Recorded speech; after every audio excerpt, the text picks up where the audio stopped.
Hi all, എല്ലാവർക്കും secret P S സിയിലേക്ക് സ്വാഗതം.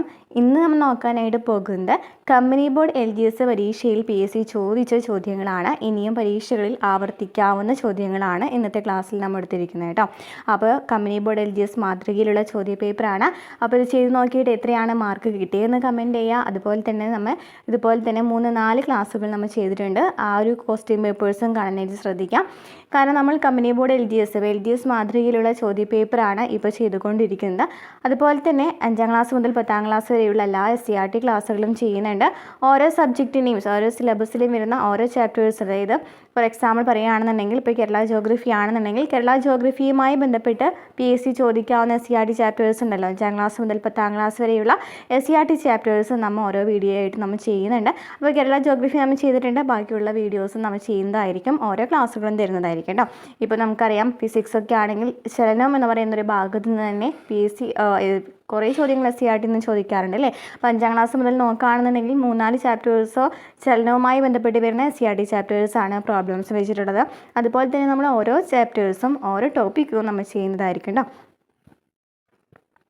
അതുപോലെ തന്നെ ടോപ്പിക് വൈസ് ആയിട്ടുള്ള മോക്ക് ടെസ്റ്റുകൾ തരുന്നുണ്ട്. അതായത് ഇപ്പോൾ നമ്മൾ കേരള ജോഗ്രഫി തന്നെ എടുക്കുകയാണെന്നുണ്ടെങ്കിൽ അതിൽ ഫസ്റ്റ് വരുന്ന ഇപ്പോൾ ടോപ്പിക് ഇതാണ്. അപ്പോൾ നദികളാണെന്നുണ്ടെങ്കിൽ നദികളുമായി ബന്ധപ്പെട്ട് വരുന്ന PSC ചോദ്യങ്ങൾ. അതുപോലെ തന്നെ കേരള ജോഗ്രഫി എന്ന് പറയുന്ന ഒരു സബ്ജക്റ്റ് എടുക്കുകയാണെങ്കിൽ ആ സബ്ജക്റ്റിൽ നിന്നും PSC ചോദിച്ച എല്ലാ ചോദ്യങ്ങളും ഉൾപ്പെടുത്തിയിട്ടുള്ള മോക്ക് ടെസ്റ്റുകളൊക്കെ തരുന്നുണ്ട്. അപ്പോൾ ടോപ്പിക് വൈസ് ആയിട്ട് തരുന്നുണ്ട് അതുപോലെ തന്നെ സബ്ജക്റ്റ് വൈസ് ആയിട്ടും PYQ മോക്ക് ടെസ്റ്റുകൾ തരുന്നുണ്ട് കേട്ടോ. അതുപോലെ തന്നെ ക്വസ്റ്റ്യൻ പേപ്പേഴ്സ്, ഇപ്പോൾ LGS മാതൃകയിലുള്ള ക്വസ്റ്റ്യൻ പേപ്പേഴ്സ് SCERT ക്ലാസ്സുകൾ തരുന്നുണ്ട്. അപ്പോൾ ക്ലാസ്സുകൾ ഇഷ്ടപ്പെടാണെന്നുണ്ടെങ്കിൽ സപ്പോർട്ട് ചെയ്യുക. അതുപോലെ തന്നെ ഒന്ന് പ്ലേലിസ്റ്റ് ചെക്ക് ചെയ്ത് നോക്കാം കേട്ടോ. കമ്പനി ബോർഡ് LGS എന്ന് പറയുന്ന ഒരു പ്ലേലിസ്റ്റിൽ തന്നെ കുറച്ചധികം ക്വസ്റ്റ്യൻ പേപ്പേഴ്സ് നമ്മൾ ചെയ്ത് കാണാനായിട്ട് സാധിക്കും. അതുപോലെ തന്നെ മോക്ക് ടെസ്റ്റുകൾ ഓരോ ടോപ്പിക് വൈസ് ആയിട്ടുള്ളത് കാണാനായിട്ട് സാധിക്കും. SCERT ചാപ്റ്റേഴ്സും കാണാനായിട്ട് സാധിക്കും. അതുപോലെ തന്നെ നമ്മൾ PYQ എന്ന് പറഞ്ഞിട്ടുള്ള വേറൊരു ഫോൾഡർ ക്രിയേറ്റ് ചെയ്തിട്ടുണ്ട്. അതിൽ PYQs മാത്രമായിരിക്കും, പ്രീവിയസ് ക്വസ്റ്റ്യൻ ആൻസേഴ്സ് മാത്രമായിരിക്കും അതിലുണ്ടായിരിക്കാം. അപ്പോൾ ക്ലാസ്സുകൾ ഇഷ്ടപ്പെടാണെന്നുണ്ടെങ്കിൽ ലൈക്ക് ചെയ്യുക, കമൻറ്റ് ചെയ്യുക കേട്ടോ. അപ്പോൾ ഇന്നത്തെ ക്ലാസ്സിലേക്ക് കിടക്കാം. ഫസ്റ്റ് ക്വസ്റ്റ്യൻ: താഴെ തന്നിരിക്കുന്നതിൽ ദാദാഭായ് നവറോജിയുമായി ബന്ധമില്ലാത്ത പ്രസ്താവനകൾ ഏതൊക്കെയാണ്? അപ്പോൾ നമ്മുടെ ക്ലാസ്സിൽ കഴിഞ്ഞ 4 ക്വസ്റ്റ്യൻ പേപ്പേഴ്സ് കണ്ടവർക്ക് അറിയാം. ഓരോ ടോപ്പിക്കിന് റിലേറ്റഡ് പോയിൻറ്റ്സ് ആയിട്ടാണ് പറഞ്ഞു പോകുന്നത്. അതുപോലെ തന്നെ മാത്സും കൂടി നമ്മൾ ഉൾപ്പെടുത്തിയിട്ടുണ്ട്. കറണ്ട് അഫയേഴ്സ് ഇപ്പോൾ 2023 ക്വസ്റ്റ്യൻ പേപ്പർ ആണെന്നുണ്ടെങ്കിൽ ആ 2023 ഉള്ള കറണ്ട് അഫയേഴ്സിന് പകരമായിട്ട് നമുക്ക് അപ് ടു ഡേറ്റ് ആയിട്ട്, അതായത് ഈ ഒരു വർഷം നമുക്ക് ചോദിക്കാവുന്ന ചോദ്യങ്ങളാണ് പറഞ്ഞു പോകുന്നത് കേട്ടോ. അപ്പോൾ എല്ലാം അപ് ടു ഡേറ്റ് ആയിട്ടാണ് പോകുന്നത്, അപ്ഡേറ്റ് ആയിട്ടാണ് പോകുന്നത്. കറണ്ട് അഫയേഴ്സ് ആണെന്നുണ്ടെങ്കിലും ശരി.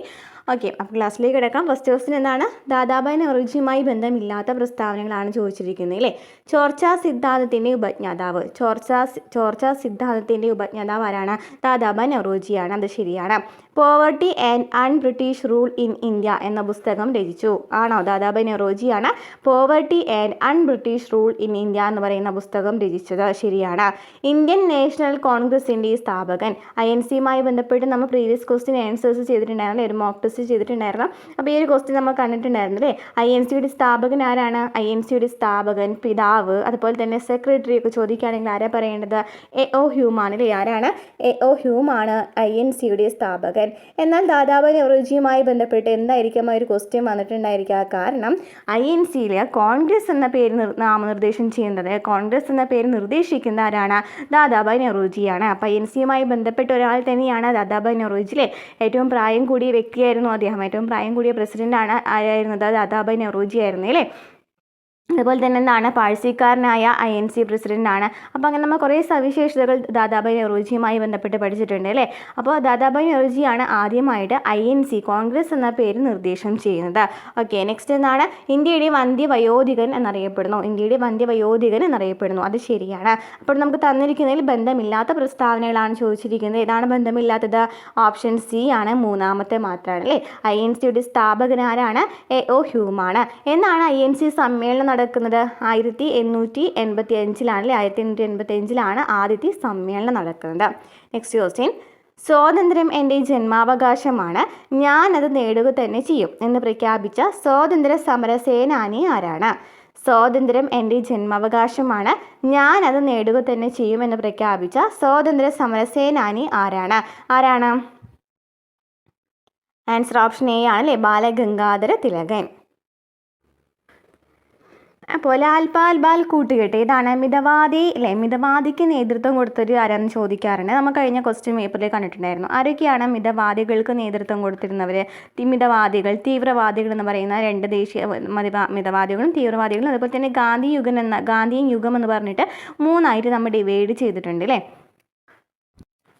അതിൽ ലാൽ പാൽ ബാൽ കൂട്ടുകെട്ട് ഏതുമായിട്ട് ബന്ധപ്പെട്ടതാണ്? തീവ്രവാദി കാലഘട്ടവുമായി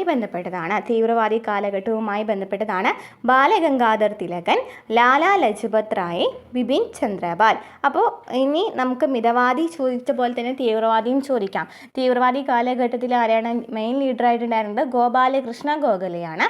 ഗാന്ധിജിയും ദാദാഭായ് നെഹ്റുജിയും ഒക്കെ മിതവാദി കാലഘട്ടത്തിലെയാണോ. അപ്പോൾ നമുക്ക് ദേശീയ പ്രസ്ഥാനത്തിലെ ഈ കോൺഗ്രസിനെ 3 ഘട്ടങ്ങളായിട്ട് നമുക്ക് ഡിവൈഡ് ചെയ്യാനായിട്ട് സാധിക്കും.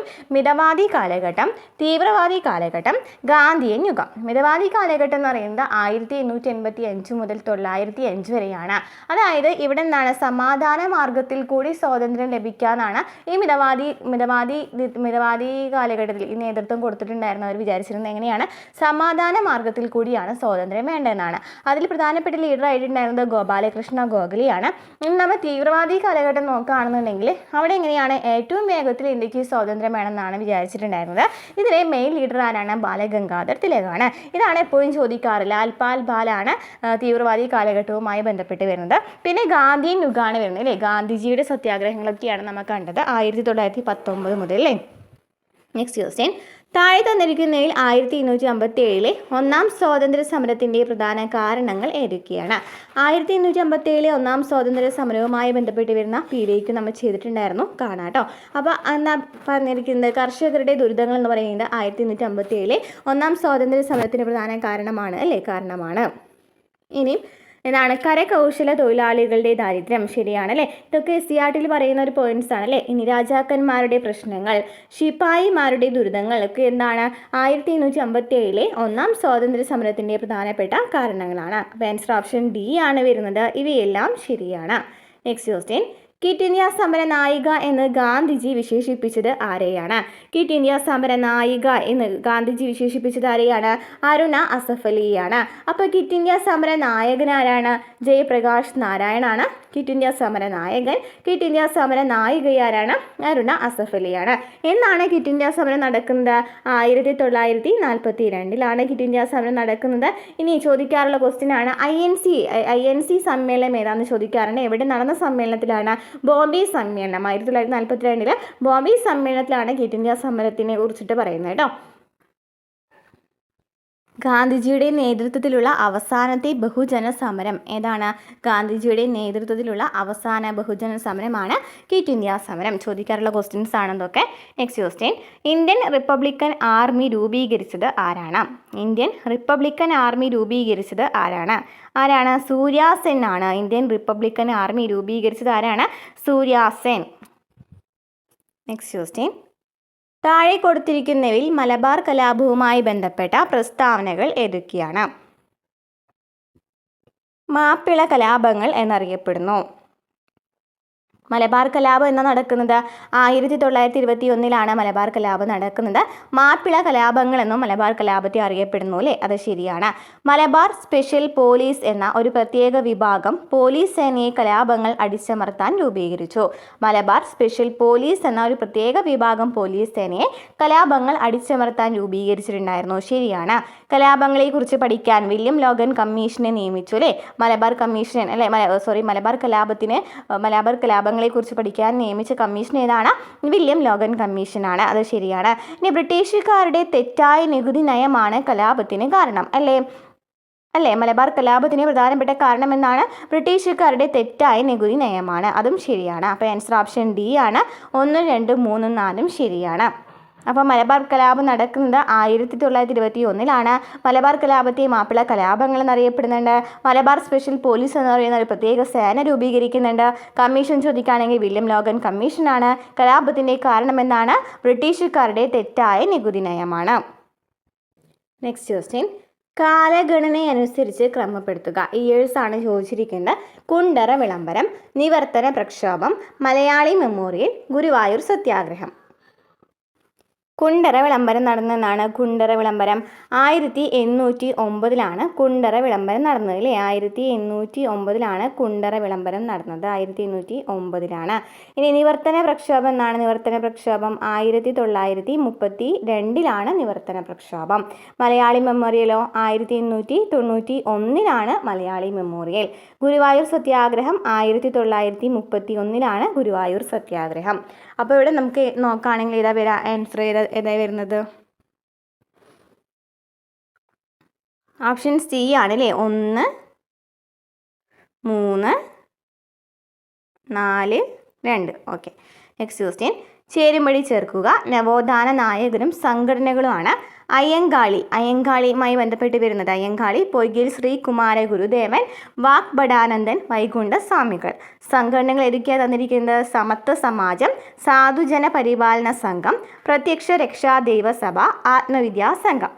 അയ്യങ്കാളിയുമായി ബന്ധപ്പെട്ട് വരുന്ന ഇതാണ് സാധുജന പരിപാലന സംഘമാണ് അയ്യങ്കാളിയുമായി ബന്ധപ്പെട്ട് വരുന്നത് അല്ലേ.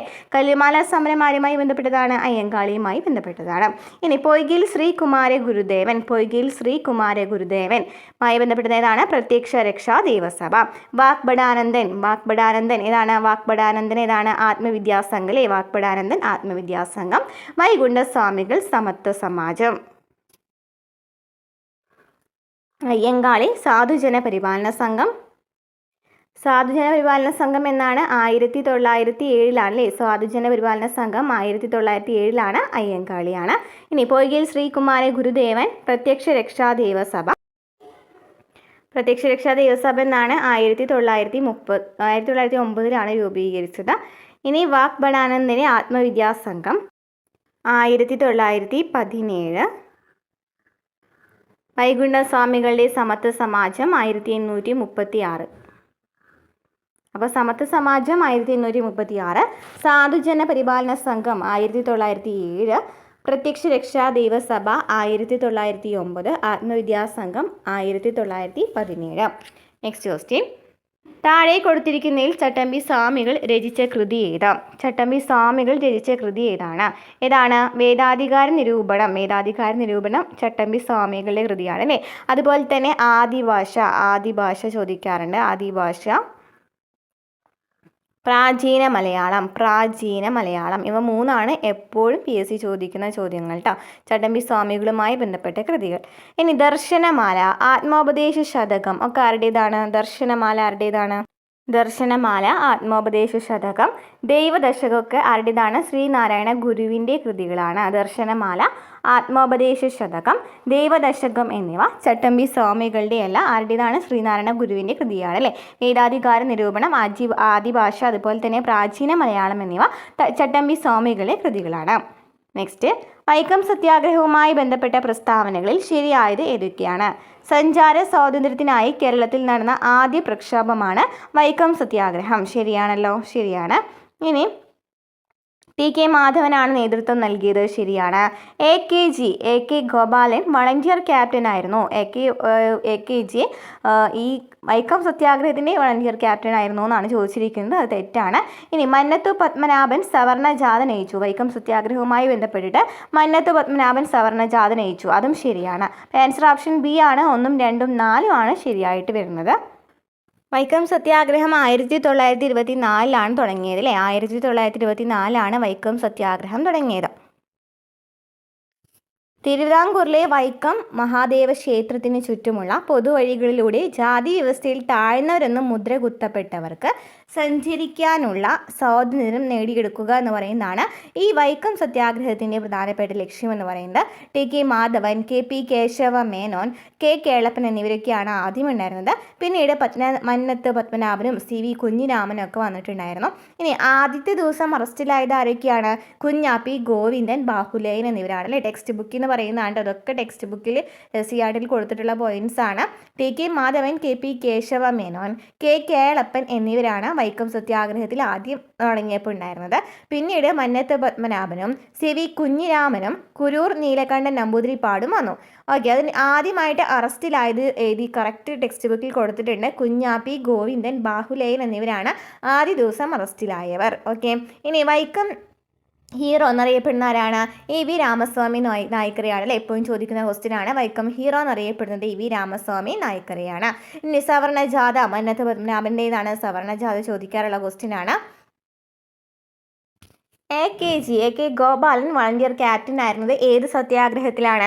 ഗുരുവായൂർ സത്യാഗ്രഹത്തിലാണ് അല്ലേ. ഗുരുവായൂർ സത്യാഗ്രഹത്തിലെ വളണ്ടിയർ ക്യാപ്റ്റൻ ആരായിരുന്നു? എ കെ ഗോപാലനാണ്. ഓക്കെ, അപ്പോൾ അതാണ് അവിടെ തെറ്റായിട്ട് വന്നത്. നെക്സ്റ്റ് ക്വസ്റ്റ്യൻ, ഇന്ത്യൻ ഭരണഘടന ഔദ്യോഗികമായി നിലവിൽ വന്ന വർഷം ഏതാണ്? ഇന്ത്യൻ ഭരണഘടന ഔദ്യോഗികമായി നിലവിൽ വന്ന വർഷം ഏതാണ്?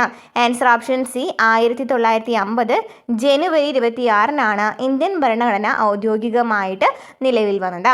ഇനി 1949 നവംബർ 26 എന്താണ് പ്രത്യേകത? ഭരണഘടനാ സഭ അംഗീകരിക്കുകയാണ് ചെയ്തത് അല്ലേ. 1949 നവംബർ 26 ഭരണഘടനാ സഭ അംഗീകരിക്കുന്നത്. അതിനാൽ തന്നെ ഭരണഘടനാ ദിനം ചോദിക്കുകയാണെങ്കിൽ ഏതാണ്? നവംബർ 26 നവംബർ 26 ഭരണഘടനാ ദിനം. ഇനി ഭരണഘടന ഔദ്യോഗികമായിട്ട് നിലവിൽ വന്നതെന്നാണ്? 1950 ജനുവരി 26. ഇനി നെക്സ്റ്റ് ഓപ്ഷൻ നോക്കി 1947 ഓഗസ്റ്റ് 15. എന്താണ് 1947 ഓഗസ്റ്റ് 15 ഇതെന്ന് പറയുന്നത് എന്താണ്? ഒന്ന് കമൻറ്റ് ചെയ്യട്ടോ. നെക്സ്റ്റ് ക്വസ്റ്റ്യൻ, 6 മുതൽ 14 വയസ്സ് വരെയുള്ള എല്ലാ കുട്ടികൾക്കും സൗജന്യവും നിർബന്ധിതവുമായ വിദ്യാഭ്യാസം മൗലിക അവകാശമായത് ഏത് ഭരണഘടനാ ഭേദഗതിയിലൂടെയാണ്? ഏത് ഭേദഗതിയിലൂടെയാണ്? നമ്മൾ പറഞ്ഞ ക്വസ്റ്റ്യൻസ് ആണ്. ഈ കോൺസ്റ്റിറ്റ്യൂഷനിലെ ആദ്യത്തെ ആമുഖം, മൗലിക അവകാശം, മാർഗനിർദ്ദേശക തത്വങ്ങൾ, മൗലിക കടമകൾ, പൗരത്വം. ഈ ഒരു ഭാഗത്തു നിന്നൊക്കെ PSC ചോദിക്കുന്ന ചോദ്യങ്ങൾ നമ്മൾ ഓരോ ക്ലാസ്സുകളായിട്ട് ചെയ്തിട്ടുണ്ടായിരുന്നു, മോക്ക് ടെസ്റ്റ് ആയിട്ട് കേട്ടോ. അപ്പോൾ എന്താണ് ക്വസ്റ്റ്യൻ? 6 മുതൽ 14 വയസ്സ് വരെയുള്ള എല്ലാ കുട്ടികൾക്കും സൗജന്യവും നിർബന്ധിതവുമായ വിദ്യാഭ്യാസം മൗലിക അവകാശമായത് ഏത് ഭരണഘടനാ ഭേദഗതിയിലൂടെയാണ്? ആൻസർ ഓപ്ഷൻ ബി ആണ് 2002 86 ഭേദഗതിയിലെ 2002 ഭേദഗതിയിലൂടെയാണ് 6 മുതൽ 14 വയസ്സ് വരെയുള്ള എല്ലാ കുട്ടികൾക്കും സൗജന്യവും നിർബന്ധിതവുമായ വിദ്യാഭ്യാസം മൗലിക അവകാശമായത്. ഇനി ഏത് ആർട്ടിക്കിളിലാണ് പറയുന്നത്? ആർട്ടിക്കിൾ 21A അല്ലേ മൗലിക അവകാശമായത് പറയുന്നത്. Article 21A. Next question, Indian ഭരണഘടനയുടെ ഏത് ഭാഗത്തിലാണ് മൗലിക കടമകളെക്കുറിച്ച് പ്രതിപാദിക്കുന്നത്? മൗലിക കടമകളെക്കുറിച്ച് പ്രതിപാദിക്കുന്നത് ഏത് ഭാഗത്തിലാണ്? ആൻസർ ഓപ്ഷൻ സി ആണ്, ഭാഗം 4A അല്ലേ. എത്ര മുതൽ എത്ര വരെയാണ് മൗലിക കടമകൾ വരുന്നത്? എത്ര മുതൽ ഏത് വരുന്നത്?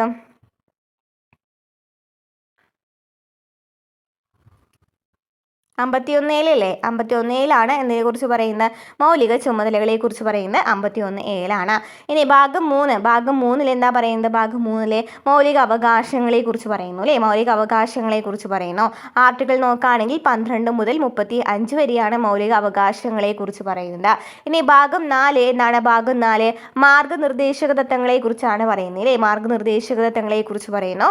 ആർട്ടിക്കിൾ 36 മുതൽ 51 വരെയാണ് ഭാഗം 4 മാർഗനിർദ്ദേശക തത്വങ്ങളെക്കുറിച്ച് പറയുന്നത്. നെക്സ്റ്റ് ഭാഗം 5. ഭാഗം 5 എന്താ പറയുന്നത്? ഭാഗം 5 ഇന്ത്യൻ യൂണിയനെ കുറിച്ചാണ് പറയുന്നത് അല്ലേ. ഇന്ത്യൻ പ്രസിഡന്റിനെ കുറിച്ചൊക്കെ പറയുന്നത് ഭാഗം 5. ഇന്ത്യൻ യൂണിയനിൽ എന്തൊക്കെ വരാം? ഭരണ സംവിധാനം, ഈ കേന്ദ്ര ഗവൺമെൻറ്റിൻ്റെ ഭരണ സംവിധാനം, ഘടന, അധികാരങ്ങൾ എന്നിവയെക്കുറിച്ചൊക്കെ പറയുന്നത് ഇതിലാണ് 5-ാം ഭാഗത്തിലാണ്. ആർട്ടിക്കിൾ 52 മുതൽ 151 വരെയാണ്. ആർട്ടിക്കിൾ 52 മുതൽ 151 വരെയാണ്. ഈ ഒരു കേന്ദ്ര ഗവൺമെൻറ് ഭാഗം നമുക്ക് അടുത്ത ക്ലാസ്സിൽ ചെയ്യാം കേട്ടോ. ഒരു ക്ലാസ്സിൽ ചെയ്യാം. നെക്സ്റ്റ് ക്വസ്റ്റ്യൻ, ഇന്ത്യൻ ഭരണഘടന ഉറപ്പു നൽകുന്ന മൗലിക അവകാശങ്ങളിൽ ഉൾപ്പെടാത്തത് ഏത്? അപ്പോൾ ഇതുമായി ബന്ധപ്പെട്ട് നോക്കി നമുക്ക് രണ്ടാമത്തെ ഭാഗം കൂടി പറഞ്ഞു പോകാം അല്ലേ. ഭാഗം 2 എന്താ പറയുന്നത്? ഭാഗം 2 പൗരത്വത്തെ കുറിച്ചിട്ടാണ് പറയുന്നത് അല്ലേ. ഭാഗം 2 പൗരത്വത്തെ കുറിച്ചിട്ടാണ് പറയുന്നത്. ഇനി ഭാഗം 1 ഇന്ത്യൻ യൂണിയനെ കുറിച്ചും ഭൂപ്രദേശങ്ങളെ കുറിച്ചൊക്കെ ആഡ് ചെയ്യുന്ന ഒരു ഭാഗം ഉണ്ടല്ലോ, അത് ഇതിലാണ് ഭാഗം 1 വരുന്നത്. ഭാഗം 5 കേന്ദ്ര ഗവൺമെൻറ് ഭരണ സംവിധാനത്തെക്കുറിച്ച് പറയുന്നത് കേട്ടോ. നെക്സ്റ്റ്, ഇന്ത്യൻ ഭരണഘടന ഉറപ്പു നൽകുന്ന മൗലിക അവകാശങ്ങളിൽ ഉൾപ്പെടാത്തത് ഏതാണ്? സ്വത്തവകാശമാണ് അല്ലേ. സ്വത്തവകാശം എപ്പോഴും ചോദിക്കുന്ന ക്വസ്റ്റ്യൻ ആണ്. സ്വത്തവകാശം നീക്കം ചെയ്തത് ഏത് ഭേദഗതിയിലൂടെയാണ്? മൗലിക അവകാശമായിരുന്നു സ്വത്തവകാശം ആദ്യം. എന്നാൽ മൗലിക അവകാശങ്ങളിൽ നിന്നും സ്വത്തവകാശം നീക്കം ചെയ്ത ഏത് ഭേദഗതി പ്രകാരമാണ്? എപ്പോഴും ചോദിക്കുന്ന ക്വസ്റ്റ്യൻ ആണല്ലോ അല്ലേ. 1978 44-ാം ഭേദഗതി പ്രകാരമാണ് ഈ സ്വത്തവകാശം മൗലിക അവകാശങ്ങളിൽ നിന്നും മാറ്റി പാർട്ട് 12 ഭാഗം 12 300A നിയമവകാശമാക്കി മാറ്റിയത്. അപ്പോൾ എത്ര മൗലിക അവകാശങ്ങളുണ്ട്? ടോട്ടലി എത്ര മൗലിക അവകാശങ്ങളുണ്ട്? എത്രയാണ്? 6 മൗലിക അവകാശങ്ങളാണുള്ളത് അല്ലേ? 6 മൗലിക അവകാശങ്ങളും 6 മൗലിക സ്വാതന്ത്ര്യങ്ങളാണുള്ളത്. പഠിച്ചു വെച്ചിരിക്കുക. 6 മൗലിക അവകാശങ്ങളും 6 മൗലിക സ്വാതന്ത്ര്യങ്ങളാണുള്ളത് കേട്ടോ. ഇനി എന്താണ് സാംസ്കാരികവും വിദ്യാഭ്യാസപരവുമായ അവകാശം? സാംസ്കാരികവും വിദ്യാഭ്യാസപരവുമായ അവകാശത്തെക്കുറിച്ച് പറയുന്ന ആർട്ടിക്കിൾ ഏതാണ്? സാംസ്കാരികവും വിദ്യാഭ്യാസപരവുമായ അവകാശത്തെക്കുറിച്ച് പറയുന്ന ഏതാണ്? ആർട്ടിക്കിൾ ചോദിക്കുകയാണെങ്കിൽ എത്രയാണ് വരാം? ആർട്ടിക്കിൾ 29 30 അല്ലേ? ആർട്ടിക്കിൾ 29 30 ആർട്ടിക്കിൾ 29 30 എന്ത് പറയുന്നത്? സാംസ്കാരികവും വിദ്യാഭ്യാസപരവുമായ അവകാശങ്ങളെക്കുറിച്ച് പറയുന്നത്. അതായത് ന്യൂനപക്ഷങ്ങൾക്കുള്ള അവകാശങ്ങളെക്കുറിച്ച് പറയുന്നത് ഇതിലാണ്. ഇനി സമത്വത്തിനുള്ള അവകാശം. സമത്വത്തിനുള്ള അവകാശത്തെക്കുറിച്ച് പറയുന്നത് ആർട്ടിക്കിൾ 14 മുതൽ 18 വരെയാണ്. സ്വാതന്ത്ര്യത്തിനുള്ള അവകാശത്തെക്കുറിച്ച് പറയുന്ന ആർട്ടിക്കിൾ 19 അല്ലേ പറയുന്നത്? ആർട്ടിക്കിൾ 19 മുതൽ 22 വരെയാണ്. ഇനി ഇവിടെ എന്താ പറഞ്ഞു വരാത്തത്? ചൂഷണത്തിനെതിരായ അവകാശത്തെക്കുറിച്ച് പറഞ്ഞിട്ടില്ല അല്ലേ? ചൂഷണത്തിനെതിരായ അവകാശത്തെക്കുറിച്ച് പറയുന്നത് ആർട്ടിക്കിൾ 23 24 അതുപോലെ തന്നെ ഈ മതസ്വാതന്ത്ര്യത്തിനുള്ള അവകാശത്തെക്കുറിച്ച് പറയുന്ന ആർട്ടിക്കിൾ 25 28 25 മുതൽ 28 വരെയാണ് മതസ്വാതന്ത്ര്യത്തിനുള്ള അവകാശത്തെക്കുറിച്ച് പറയുന്നത്. ഇനി ഭരണഘടനാപരമായ പരിഹാരങ്ങൾക്കുള്ള അവകാശത്തെക്കുറിച്ച് പറയുന്ന ആർട്ടിക്കിൾ 32 ഇതൊക്കെ PSC ചോദിക്കാറുള്ള ക്വസ്റ്റ്യനാണ്. മൗലിക അവകാശങ്ങൾ എന്ന് പറയുന്ന ഒരു ഭാഗം നമ്മൾ PSC ചോദിച്ച എല്ലാ ചോദ്യങ്ങളും ഉൾപ്പെടുത്തി ചെയ്തിട്ടുണ്ടായിരുന്നു. അപ്പോൾ എന്താണ് സ്വത്തവകാശം? സ്വത്തവകാശം നമ്മൾ നീക്കം ചെയ്ത് ഏത് ഭേദഗതി പ്രകാരമാണെന്ന് പറഞ്ഞു? 1978 44 ഭേദഗതി പ്രകാരമാണ്. 6 മൗലിക അവകാശങ്ങളാണുള്ളത് അല്ലേ? ഏതൊക്കെയാണ് 6 മൗലിക അവകാശങ്ങൾ? ഏതൊക്കെയാണ്? സമത്വത്തിനുള്ള അവകാശം, സ്വാതന്ത്ര്യത്തിനുള്ള അവകാശം, ചൂഷണത്തിനെതിരായ അവകാശം, മതസ്വാതന്ത്ര്യത്തിനുള്ള അവകാശം, സാംസ്കാരികവും വിദ്യാഭ്യാസപരവുമായ അവകാശം, ഭരണഘടനാപരമായ പരിഹാരങ്ങൾക്കുള്ള അവകാശം. അതുപോലെ തന്നെ 6 മൗലിക സ്വാതന്ത്ര്യങ്ങളാണുള്ളത്. നമ്മൾ PYQ ചെയ്തപ്പോൾ കണ്ട ക്വസ്റ്റ്യൻസ് ആണ് അല്ലേ? ഇനി സമത്വത്തിനുള്ള അവകാശത്തെക്കുറിച്ച് പറയുന്ന ആർട്ടിക്കിൾ ഏതാണ്? ആർട്ടിക്കിൾ 14 മുതൽ 18 വരെയാണ്.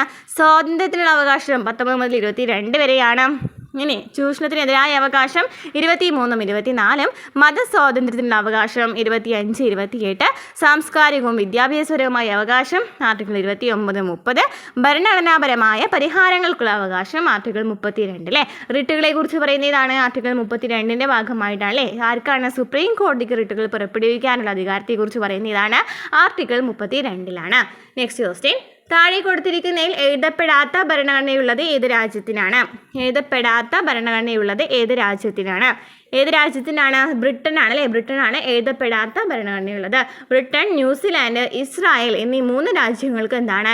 എഴുതപ്പെടാത്ത ഭരണഘടനയാണ്. Britain, New Zealand, Israel. അപ്പോൾ എഴുതപ്പെട്ട ഭരണഘടനയുള്ളത് ഏതൊക്കെയാണ്? ഇന്ത്യക്കുണ്ട്, അമേരിക്കയ്ക്കുണ്ട്, പിന്നെ ബ്രസീൽ, ഓസ്ട്രേലിയ. അത് രണ്ടും CRT ടെക്സ്റ്റിൽ നിന്ന് എടുത്തിട്ടുള്ളതാണ്. അതാണ് ബ്രസീൽ, ഓസ്ട്രേലിയ. അപ്പോൾ എഴുതപ്പെട്ട ഭരണഘടനയുള്ളത് ഇന്ത്യ, ബ്രസീൽ, ഓസ്ട്രേലിയ അല്ലേ? India, Brazil, Australia, America. Okay, India, Brazil, Australia, America. ഇനി എഴുതപ്പെടാത്ത ഭരണഘടനയുള്ളത് Britain, New Zealand, Israel. Britain, New Zealand, Israel. ഇപ്പോഴത്തെ സുപ്രീം കോടതി ചീഫ് ജസ്റ്റിസ് ആരാണ്? ഇപ്പോഴത്തെ സുപ്രീം കോടതി ചീഫ് ജസ്റ്റിസ് ആരാണ്? ആരാണ് ഇപ്പോഴത്തെ സുപ്രീം കോടതി ചീഫ് ജസ്റ്റിസ്? ആരാണ്? ഓപ്ഷൻ C ആണ്, ജസ്റ്റിസ് സൂര്യകാന്ത്. സൂര്യകാന്ത് ആണ് 53ാമത്തെ സുപ്രീം കോടതി ചീഫ് ജസ്റ്റിസ് ആണ് ജസ്റ്റിസ് സൂര്യകാന്ത്. Next question. നിലവിലെ ലോക്സഭാ സ്പീക്കർ ആരാണ്? നിലവിലെ ലോക്സഭാ സ്പീക്കർ ആരാണ്? ഓം ബിർളയാണ്. നിലവിലെ ലോക്സഭാ സ്പീക്കർ ആരാണ്? ഓം ബിർള. നെക്സ്റ്റ് ക്വസ്റ്റ്യൻ നോക്കാം. താഴെ തന്നിരിക്കുന്ന പ്രസ്താവനകളിൽ VP മേനോനെ കുറിച്ച് ശരിയായ പ്രസ്താവനകൾ ഏവ? സ്വാതന്ത്ര്യാനന്തര ഇന്ത്യയിൽ നാട്ടുരാജ്യങ്ങളുടെ ഇന്ത്യൻ യൂണിയനിലേക്കുള്ള സംയോജനവുമായി ബന്ധപ്പെട്ട സ്റ്റേറ്റ്സ് ഡിപ്പാർട്ട്മെൻറ്റിൻ്റെ സെക്രട്ടറി ആയിരുന്ന മലയാളിയാണ് VP മേനോൻ. ശരിയാണോ? ശരിയാണല്ലേ. സ്വാതന്ത്ര്യാനന്തര ഇന്ത്യയിൽ നാട്ടുരാജ്യങ്ങളുടെ സംയോജനവുമായി ബന്ധപ്പെട്ടിട്ട് സ്റ്റേറ്റ്സ് ഡിപ്പാർട്ട്മെൻറ്റ് സെക്രട്ടറി ആരായിരുന്നു? VP മേനോനായിരുന്നു. ഭാഷാടിസ്ഥാനത്തിൽ സംസ്ഥാനങ്ങളെ പുനഃസംഘടിപ്പിക്കുന്നതിനായി രൂപീകരിച്ച സംസ്ഥാന പുനഃസംഘടനാ കമ്മീഷനിലെ അംഗം. ശരിയാണോ? അല്ല. കാരണം ആരാണ്? സംസ്ഥാന പുനഃസംഘടനാ കമ്മീഷനിൽ 3 അംഗങ്ങൾ. മലയാളിയായിട്ടുള്ള അംഗം എന്ന് പറയുന്ന ആരാണ്? സർദാർ KM പണിക്കരാണ്. സർദാർ KM പണിക്കരാണ്.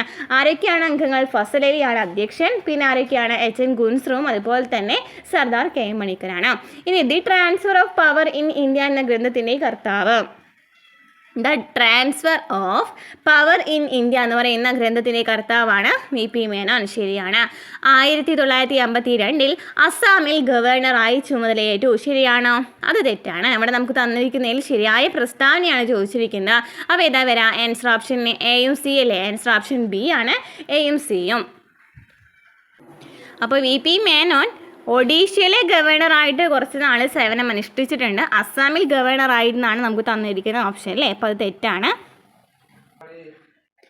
താഴെ തന്നിരിക്കുന്നതിൽ 1961 വരെ പോർച്ചുഗലിൻ്റെ അധീനതയിലായിരുന്ന പ്രദേശം ഏതാ? 1961 വരെ പോർച്ചുഗലിൻ്റെ അധീനതയിലായിരുന്ന പ്രദേശം ഏതാണ്?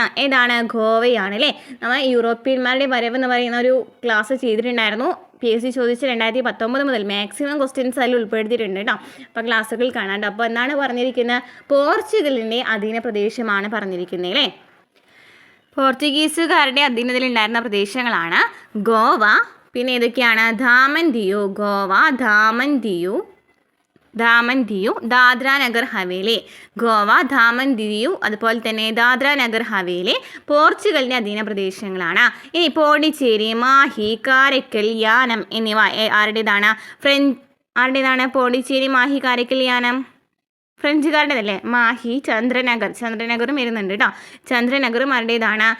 നമ്മുടെ ഫ്രഞ്ചിൻ്റെയാണ്. ഫ്രഞ്ച് അധീന പ്രദേശങ്ങൾ കേട്ടോ. ഫ്രഞ്ച് അധീന പ്രദേശങ്ങളാണ് പോണ്ടിച്ചേരി, മാഹി, കാരക്കൽ, യാനം, ചന്ദ്രനഗർ. ഇനി ഡച്ച് അധീനതയിലുണ്ടായിരുന്ന പ്രദേശങ്ങളാണ് ചിൻസുര, നാഗപട്ടണം. അത് SCERT പറയുന്നതാണ്. ഡച്ച് അധീനതയിലുണ്ടായിരുന്ന പ്രദേശങ്ങൾ ഏതൊക്കെയാണ്? ചിൻസുര, നാഗപട്ടണം. ഇനി നമുക്ക് കേരളത്തിൽ നോക്കുകയാണെങ്കിലോ, കേരളത്തിൽ ഏതൊക്കെ അറിയാം? കേരളത്തിലെ പോർച്ചുഗീസുകാരുടെ ഏതൊക്കെ അറിയാം? കൊച്ചി പോർച്ചുഗീസുകാരുടെ ആയിരുന്നു. പിന്നീട് പോർച്ചുഗീസുകാർ പരാജയപ്പെടുത്തിയതിനു ശേഷം കൊച്ചി പിടിച്ചെടുക്കുന്ന ആരാണ്? ഡച്ചുകാരാണ്. അപ്പോൾ ഡച്ചുകാർ കൊച്ചിയിൽ ആസ്ഥാനമാക്കിയിട്ടുണ്ടായിരുന്നു അല്ലേ? ഡച്ച് ഈസ്റ്റ് ഇന്ത്യ കമ്പനിയുടെ ആസ്ഥാനം എവിടെയായിരുന്നു? കൊച്ചി ആയിരുന്നു. അതുപോലെ തന്നെ ഫ്രഞ്ചുകാരെ നോക്കുകയാണെന്നുണ്ടെങ്കിൽ മാഹി എന്ന് പറയുന്നത് കേരളത്തിലാണ് അല്ലേ? അതുപോലെ തന്നെ മാഹിയുടെ സിംഹം എന്നറിയപ്പെടുന്ന ആരാണ്? അരണൈക്ക് കുമാരൻ മാസ്റ്ററാണ്. ബ്രിട്ടീഷുകാരുടെ പ്രധാനമായിട്ടും തലശ്ശേരി ബ്രിട്ടീഷുകാരുടെ അധീന പ്രദേശമാണ്. തലശ്ശേരി, കോഴിക്കോട്, കണ്ണൂർ എന്നിവയൊക്കെ. അപ്പോൾ ഇന്ത്യയുടെ പഠിച്ചു വെച്ചിരിക്കുക. ഇന്ത്യയുടെ തന്നെയാണ് എപ്പോഴും ചോദിക്കാറുള്ളത്. പോർച്ചുഗലിൻ്റെ ഗോവ. അപ്പോൾ പോർച്ചുഗീസുകാരുടെ അധീന പ്രദേശങ്ങളാണ് ഗോവ, ദാമൻ ദിയു, ദാദ്ര നഗർ ഹവേലി. ഫ്രഞ്ചുകാരുടെ ഏതൊക്കെയാണ്? പോണ്ടിച്ചേരി, കാരക്കൽ, യാനം, മാഹി, ചന്ദ്രനഗർ. ഡച്ചുകാരുടെ ചിൻസുര, നാഗപട്ടണം. നെക്സ്റ്റ് ക്വസ്റ്റ്യൻ നോക്കാം. ഇന്ത്യയിലെ ആദ്യത്തെ റോക്കറ്റ് വിക്ഷേപണ കേന്ദ്രമായ തുമ്പ ബഹിരാകാശ ഗവേഷണ കേന്ദ്രത്തിൻ്റെ ശില്പി ആര്? ഇന്ത്യയിലെ ആദ്യത്തെ റോക്കറ്റ് വിക്ഷേപണ കേന്ദ്രമാണ് തുമ്പ ബഹിരാകാശ ഗവേഷണ കേന്ദ്രത്തിൻ്റെ ശില്പി ആരാണ്? Answer option B Vikram Sarabhai ആണ് ഇന്ത്യയിലെ ആദ്യത്തെ റോക്കറ്റ് വിക്ഷേപണ കേന്ദ്രമായ തുമ്പ ബഹിരാകാശ ഗവേഷണ കേന്ദ്രത്തിൻ്റെ ശില്പി. ഏത് രാജ്യത്തിൻ്റെ സാങ്കേതിക സഹായത്തോടെയാണ് 1964 ബൊക്കാറോ സ്റ്റീൽ പ്ലാന്റ് എന്ന ഇരുമ്പുരുക്കുശാല നിർമ്മിച്ചത്? ഏത് രാജ്യത്തിൻ്റെ സാങ്കേതിക സഹായത്തോടെയാണ് 1964 ബൊക്കാറോ സ്റ്റീൽ പ്ലാന്റ് എന്ന ഇരുമ്പുരുക്കുശാല ആരംഭിച്ചത്? ഏത് രാജ്യത്തിൻ്റെയാണ്? ആൻസർ ഓപ്ഷൻ സി ആണ്, റഷ്യ അല്ലേ?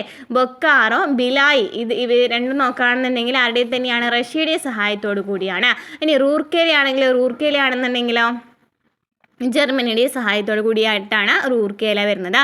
ഇനി റൂർക്കേല കഴിഞ്ഞാൽ പിന്നെ ഏതാണ് പഠിച്ചിട്ടുള്ളത്? ബൊക്കാറോ, ബിലായ്, റൂർക്കേല, ദുർഗാപൂർ ആരുടേതാണ്? പശ്ചിമ ബംഗാളിലാണ്. ആരുടെ സഹായത്തോടു കൂടിയിട്ടാണ്? ബ്രിട്ടൻ്റെ സഹായത്തോടു കൂടിയാണ് അല്ലേ? ബ്രിട്ടൻ്റെ സഹായത്തോടു കൂടിയിട്ടാണ് ദുർഗാപൂർ വരുന്നത്. അപ്പം ബൊക്കാറോ ജാർഖണ്ഡിലാണ്. റഷ്യയുടെ സഹായത്തോടു കൂടിയിട്ടാണ്. ഇനി ബിലായ് ആണെന്നുണ്ടെങ്കിൽ ഛത്തീസ്ഗഡിലാണ്. റഷ്യയുടെ സഹായത്തോടു കൂടിയിട്ടാണ്. റൂർക്കേല ഒഡീഷയിലാണ്, ജർമ്മനിയുടെ സഹായത്തോടു കൂടി. ഇനി ഏതാണ്? ദുർഗാപൂർ ആണെങ്കിൽ പശ്ചിമ ബംഗാളിലാണ്, ബ്രിട്ടൻ്റെ സഹായത്തോടു കൂടിയാണ്. Next question. 12ാം പഞ്ചവത്സര പദ്ധതിയുമായി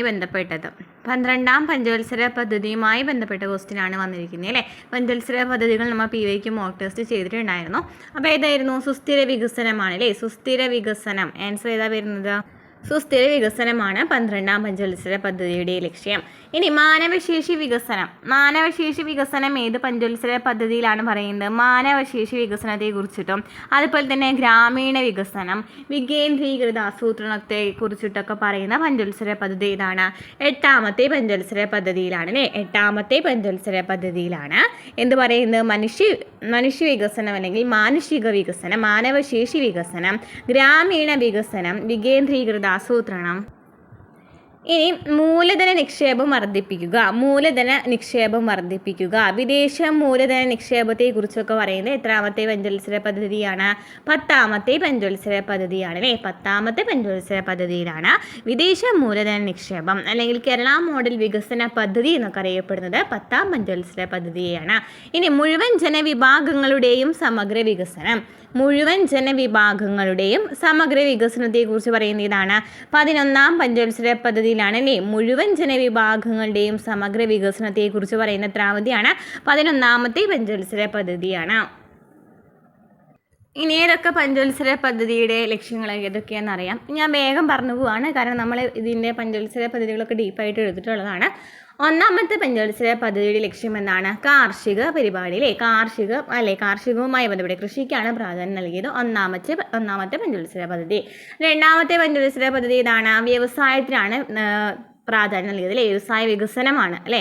PC മഹാലാനോബിസ് മോഡൽ എന്നൊക്കെ അറിയപ്പെടുന്ന 2ാം പഞ്ചവത്സര പദ്ധതിയാണ്. കുറേ പ്രാവശ്യം ചോദിച്ചിട്ടുണ്ട് കേട്ടോ ഒരു ക്വസ്റ്റ്യൻ. 2ാം പഞ്ചവത്സര പദ്ധതി. ഇനി 3ാമത്തെ പഞ്ചവത്സര പദ്ധതി സ്വയം പര്യാപ്തതയാണ്.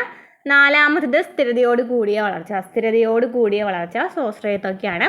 ഇനി നെക്സ്റ്റ് 5ാമത്തെ പഞ്ചവത്സര പദ്ധതി റിപ്പീറ്റഡ് ആണ്. 5ാമത്തെ പഞ്ചവത്സര പദ്ധതി എന്താണ്? ദാരിദ്ര്യ നിർമ്മാർജ്ജനമാണ് പ്രധാനപ്പെട്ട ലക്ഷ്യം. എന്താണ്? 5ാമത്തെ പഞ്ചവത്സര പദ്ധതി ലക്ഷ്യമാണ് ദാരിദ്ര്യ നിർമ്മാർജ്ജനം. ഇനി 7ാമത്തേത് ചോദിക്കാറുണ്ട്, തൊഴിലവസരങ്ങൾ അല്ലെങ്കിൽ ആധുനികവൽക്കരണത്തെക്കുറിച്ച് പറയുന്നത്. 7ാമത്തെ പഞ്ചവത്സര പദ്ധതിയിലാണ് ആധുനികവൽക്കരണത്തെക്കുറിച്ച് പറയുന്നത്. ചോദിക്കാറുള്ള ക്വസ്റ്റ്യൻ ഏതാണ്? ജനകീയ പദ്ധതി സ്ത്രീ ശാക്തീകരണമൊക്കെ മുഖ്യ വിഷയമായിരുന്നത് 9ാമത്തെ പഞ്ചവത്സര പദ്ധതിയിലാണ്. ഓക്കെ, അപ്പോൾ ഇത്രയും പദ്ധതികൾ പ്രധാനമായിട്ടും പഠിച്ചു വെച്ചിരിക്കേണ്ടതാണ്. 1ാമത്തേത് കൃഷിക്കാണ്, 2ാമത്തേത് വ്യവസായത്തിനാണ്, പിന്നെ ചോദിക്കാറുള്ളത് 5ാമത്തെയാണ് ദാരിദ്ര്യ നിർമ്മാർജ്ജനമാണ്.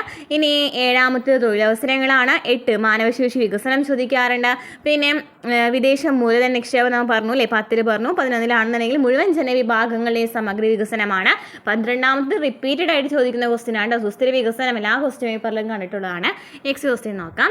താഴെ പറയുന്നതിൽ കേരള സർക്കാരിൻ്റെ ഗവേണൻസ് ആപ്ലിക്കേഷൻ സോഫ്റ്റ്വെയർ ആയ സഞ്ജയ നൽകുന്ന സേവനങ്ങൾ ഏവ? സഞ്ജയ എന്ന് പറയുന്ന ആപ്ലിക്കേഷൻ സോഫ്റ്റ്വെയർ നൽകുന്ന സേവനങ്ങൾ ഏതൊക്കെയാണ്?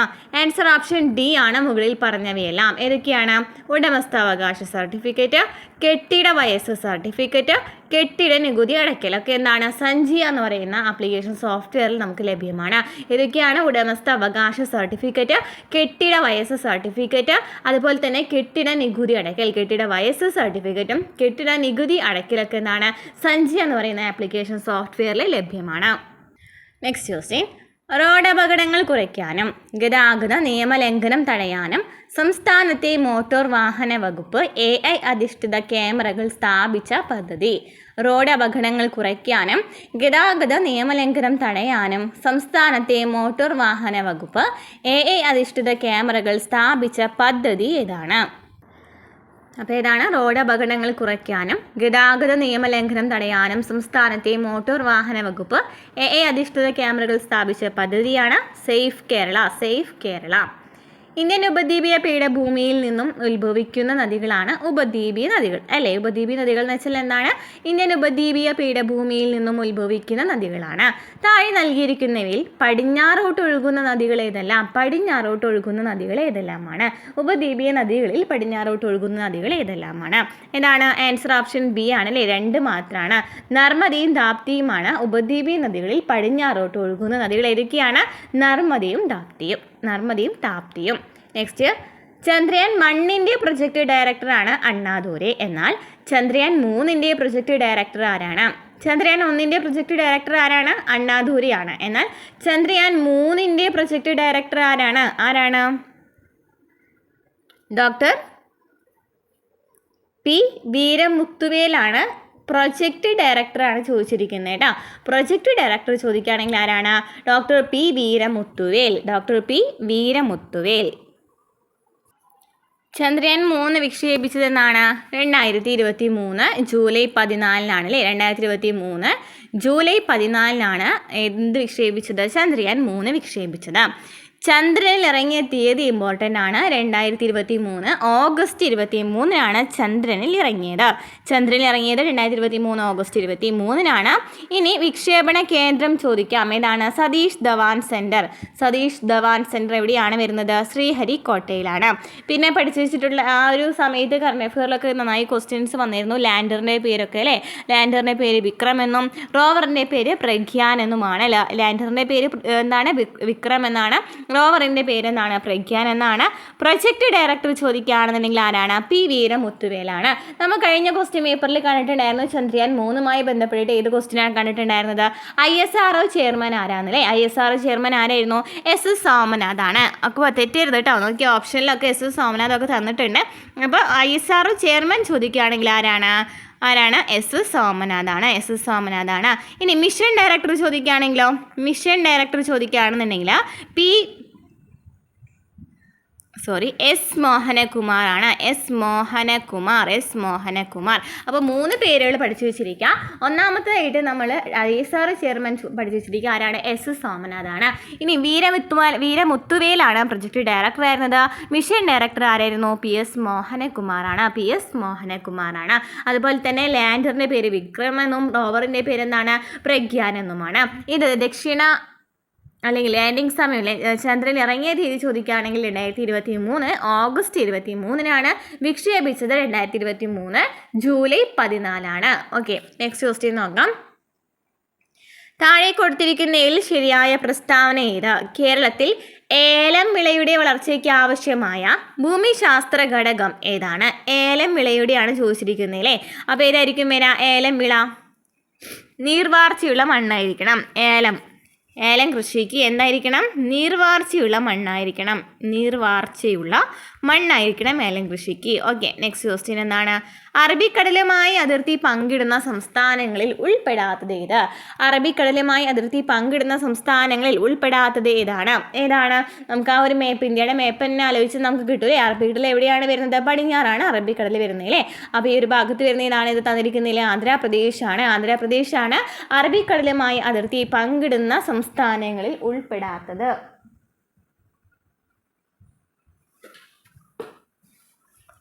Next question. ഇന്ത്യയുടെ അക്ഷാംശ സ്ഥാനമാണ് ചോദിച്ചിരിക്കുന്നത്. അക്ഷാംശ സ്ഥാനമാണെങ്കിൽ എപ്പോഴും എന്തായിരിക്കും? നോർത്ത് ആയിരിക്കും അല്ലേ? അക്ഷാംശ സ്ഥാനമാണെങ്കിൽ വടക്കായിരിക്കും.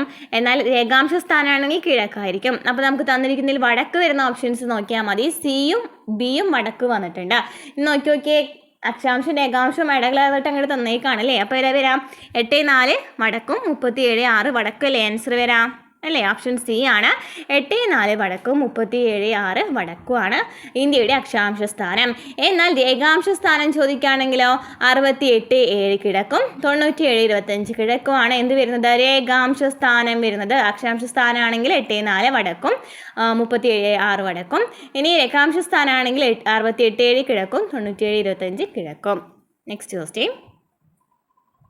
നെക്സ്റ്റ് ഗംഗാ നദിയുമായി ബന്ധപ്പെട്ട ശരിയായ പ്രസ്താവനയാണ് ചോദിച്ചിരിക്കുന്നത്. ഈ ഒരു ക്വസ്റ്റ്യൻ ക്യാൻസൽ ആയിരുന്നു.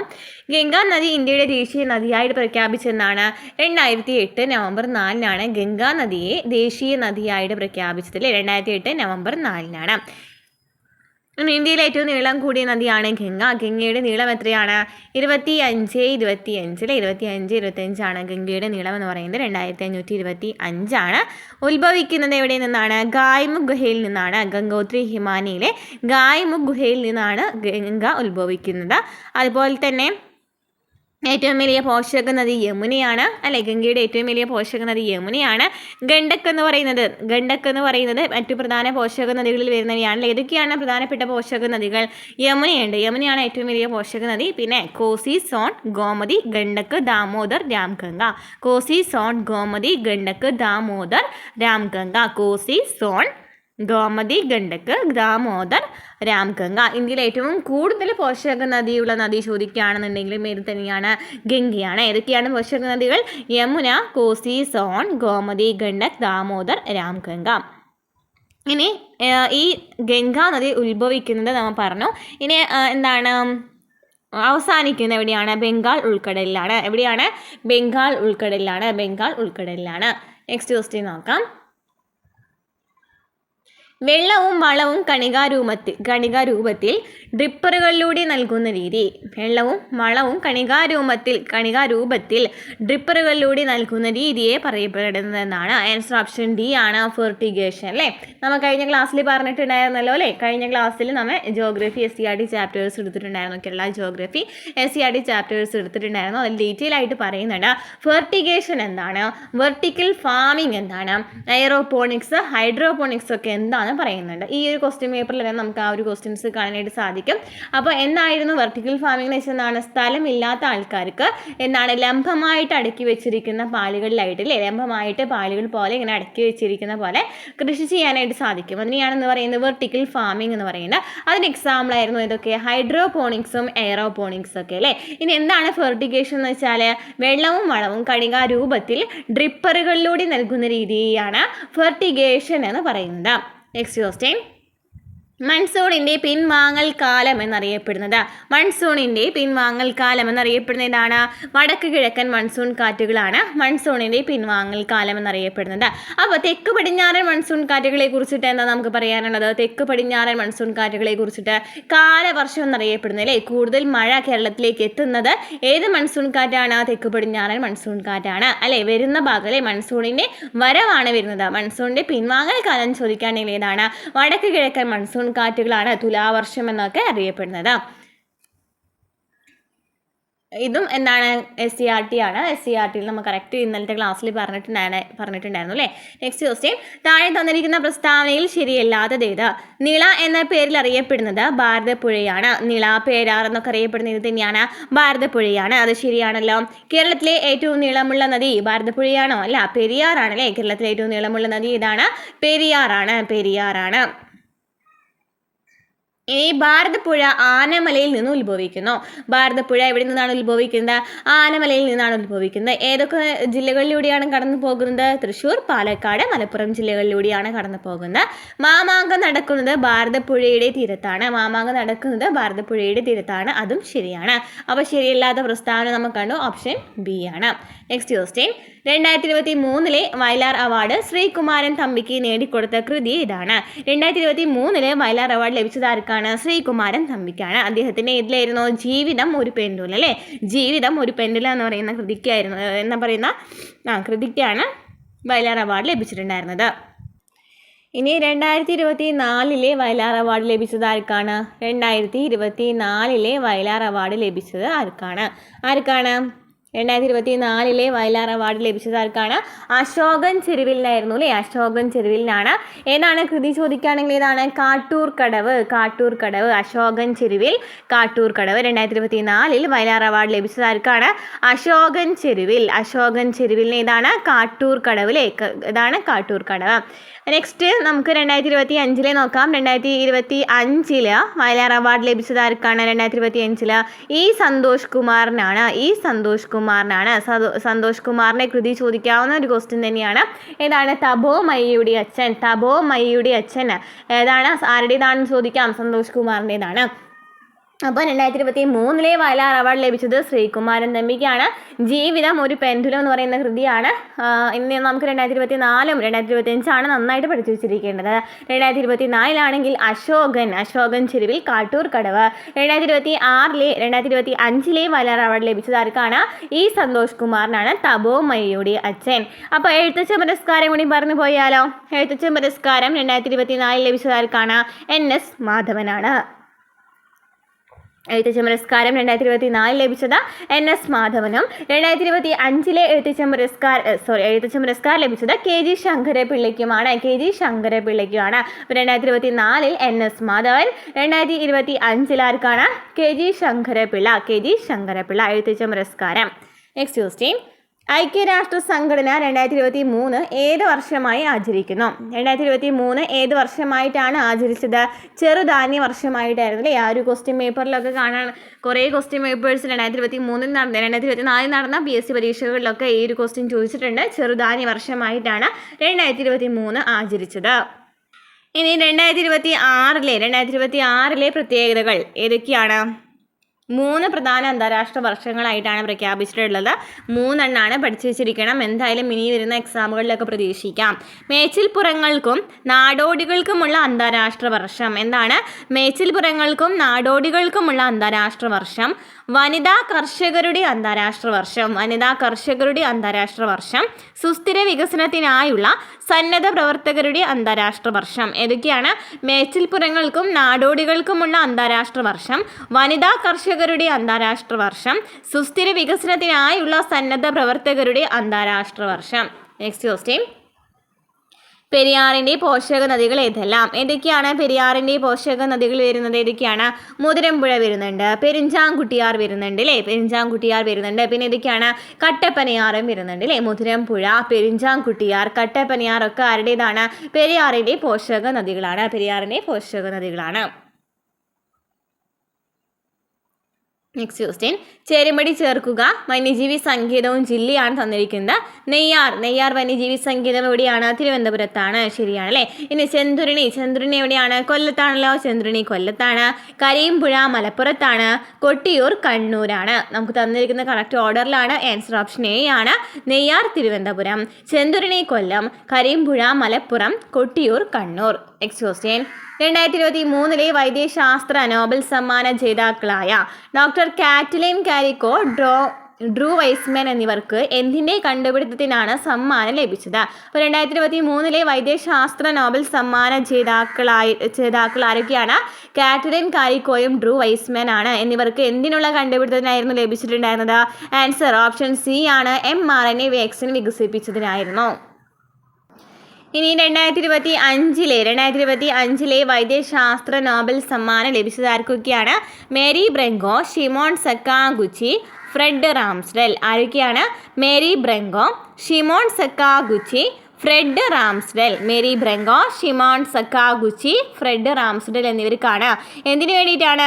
ശരീരത്തിലെ രോഗപ്രതിരോധ സംവിധാനം സ്വന്തം കോശങ്ങളെ തന്നെ ആക്രമിക്കുന്ന അവസ്ഥ ഓട്ടോ ഇമ്മ്യൂൺ രോഗങ്ങൾക്ക് വഴിവെക്കും.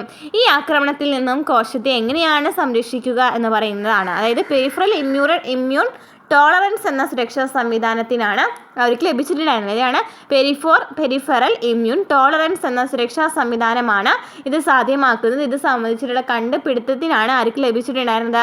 2025 വൈദ്യശാസ്ത്ര നോബൽ സമ്മാനം ആർക്കൊക്കെയാണ് ലഭിച്ചത്? ഷിമോൺ സക്കാഗുച്ചി, മേരി ബ്രെങ്കോ, പിന്നെ ആരാണ്? ഫ്രെഡ് റാംസ്ഡെൽ എന്നിവർക്ക് ലഭിച്ചത്. പെരിഫറൽ ഇമ്മ്യൂൺ റെസ്പോൺസ് സിസ്റ്റം ആർക്കൊക്കെയാണ് വൈദ്യശാസ്ത്രത്തിൽ ലഭിച്ചത്? Mary Brunkow, Shimon Sakaguchi, Fred Ramsdell. ഇനി നമുക്ക് 2025 ഭൗതിക ശാസ്ത്രം നോക്കാം. ഫിസിക്സ് ലഭിച്ചിട്ടുള്ളത് ആർക്കൊക്കെയാണ്? John Clarke, Michel Devoret, John Martinis. ആർക്കൊക്കെയാണ്? John Clarke, Michel Devoret, John Martinis. Quantum മെക്കാനിക്സിനാണ് ക്വാണ്ടം മെക്കാനിക്കൽ ടണലിങ്ങിൽ നിർണായക കണ്ടെത്തലുകൾ നടത്തി.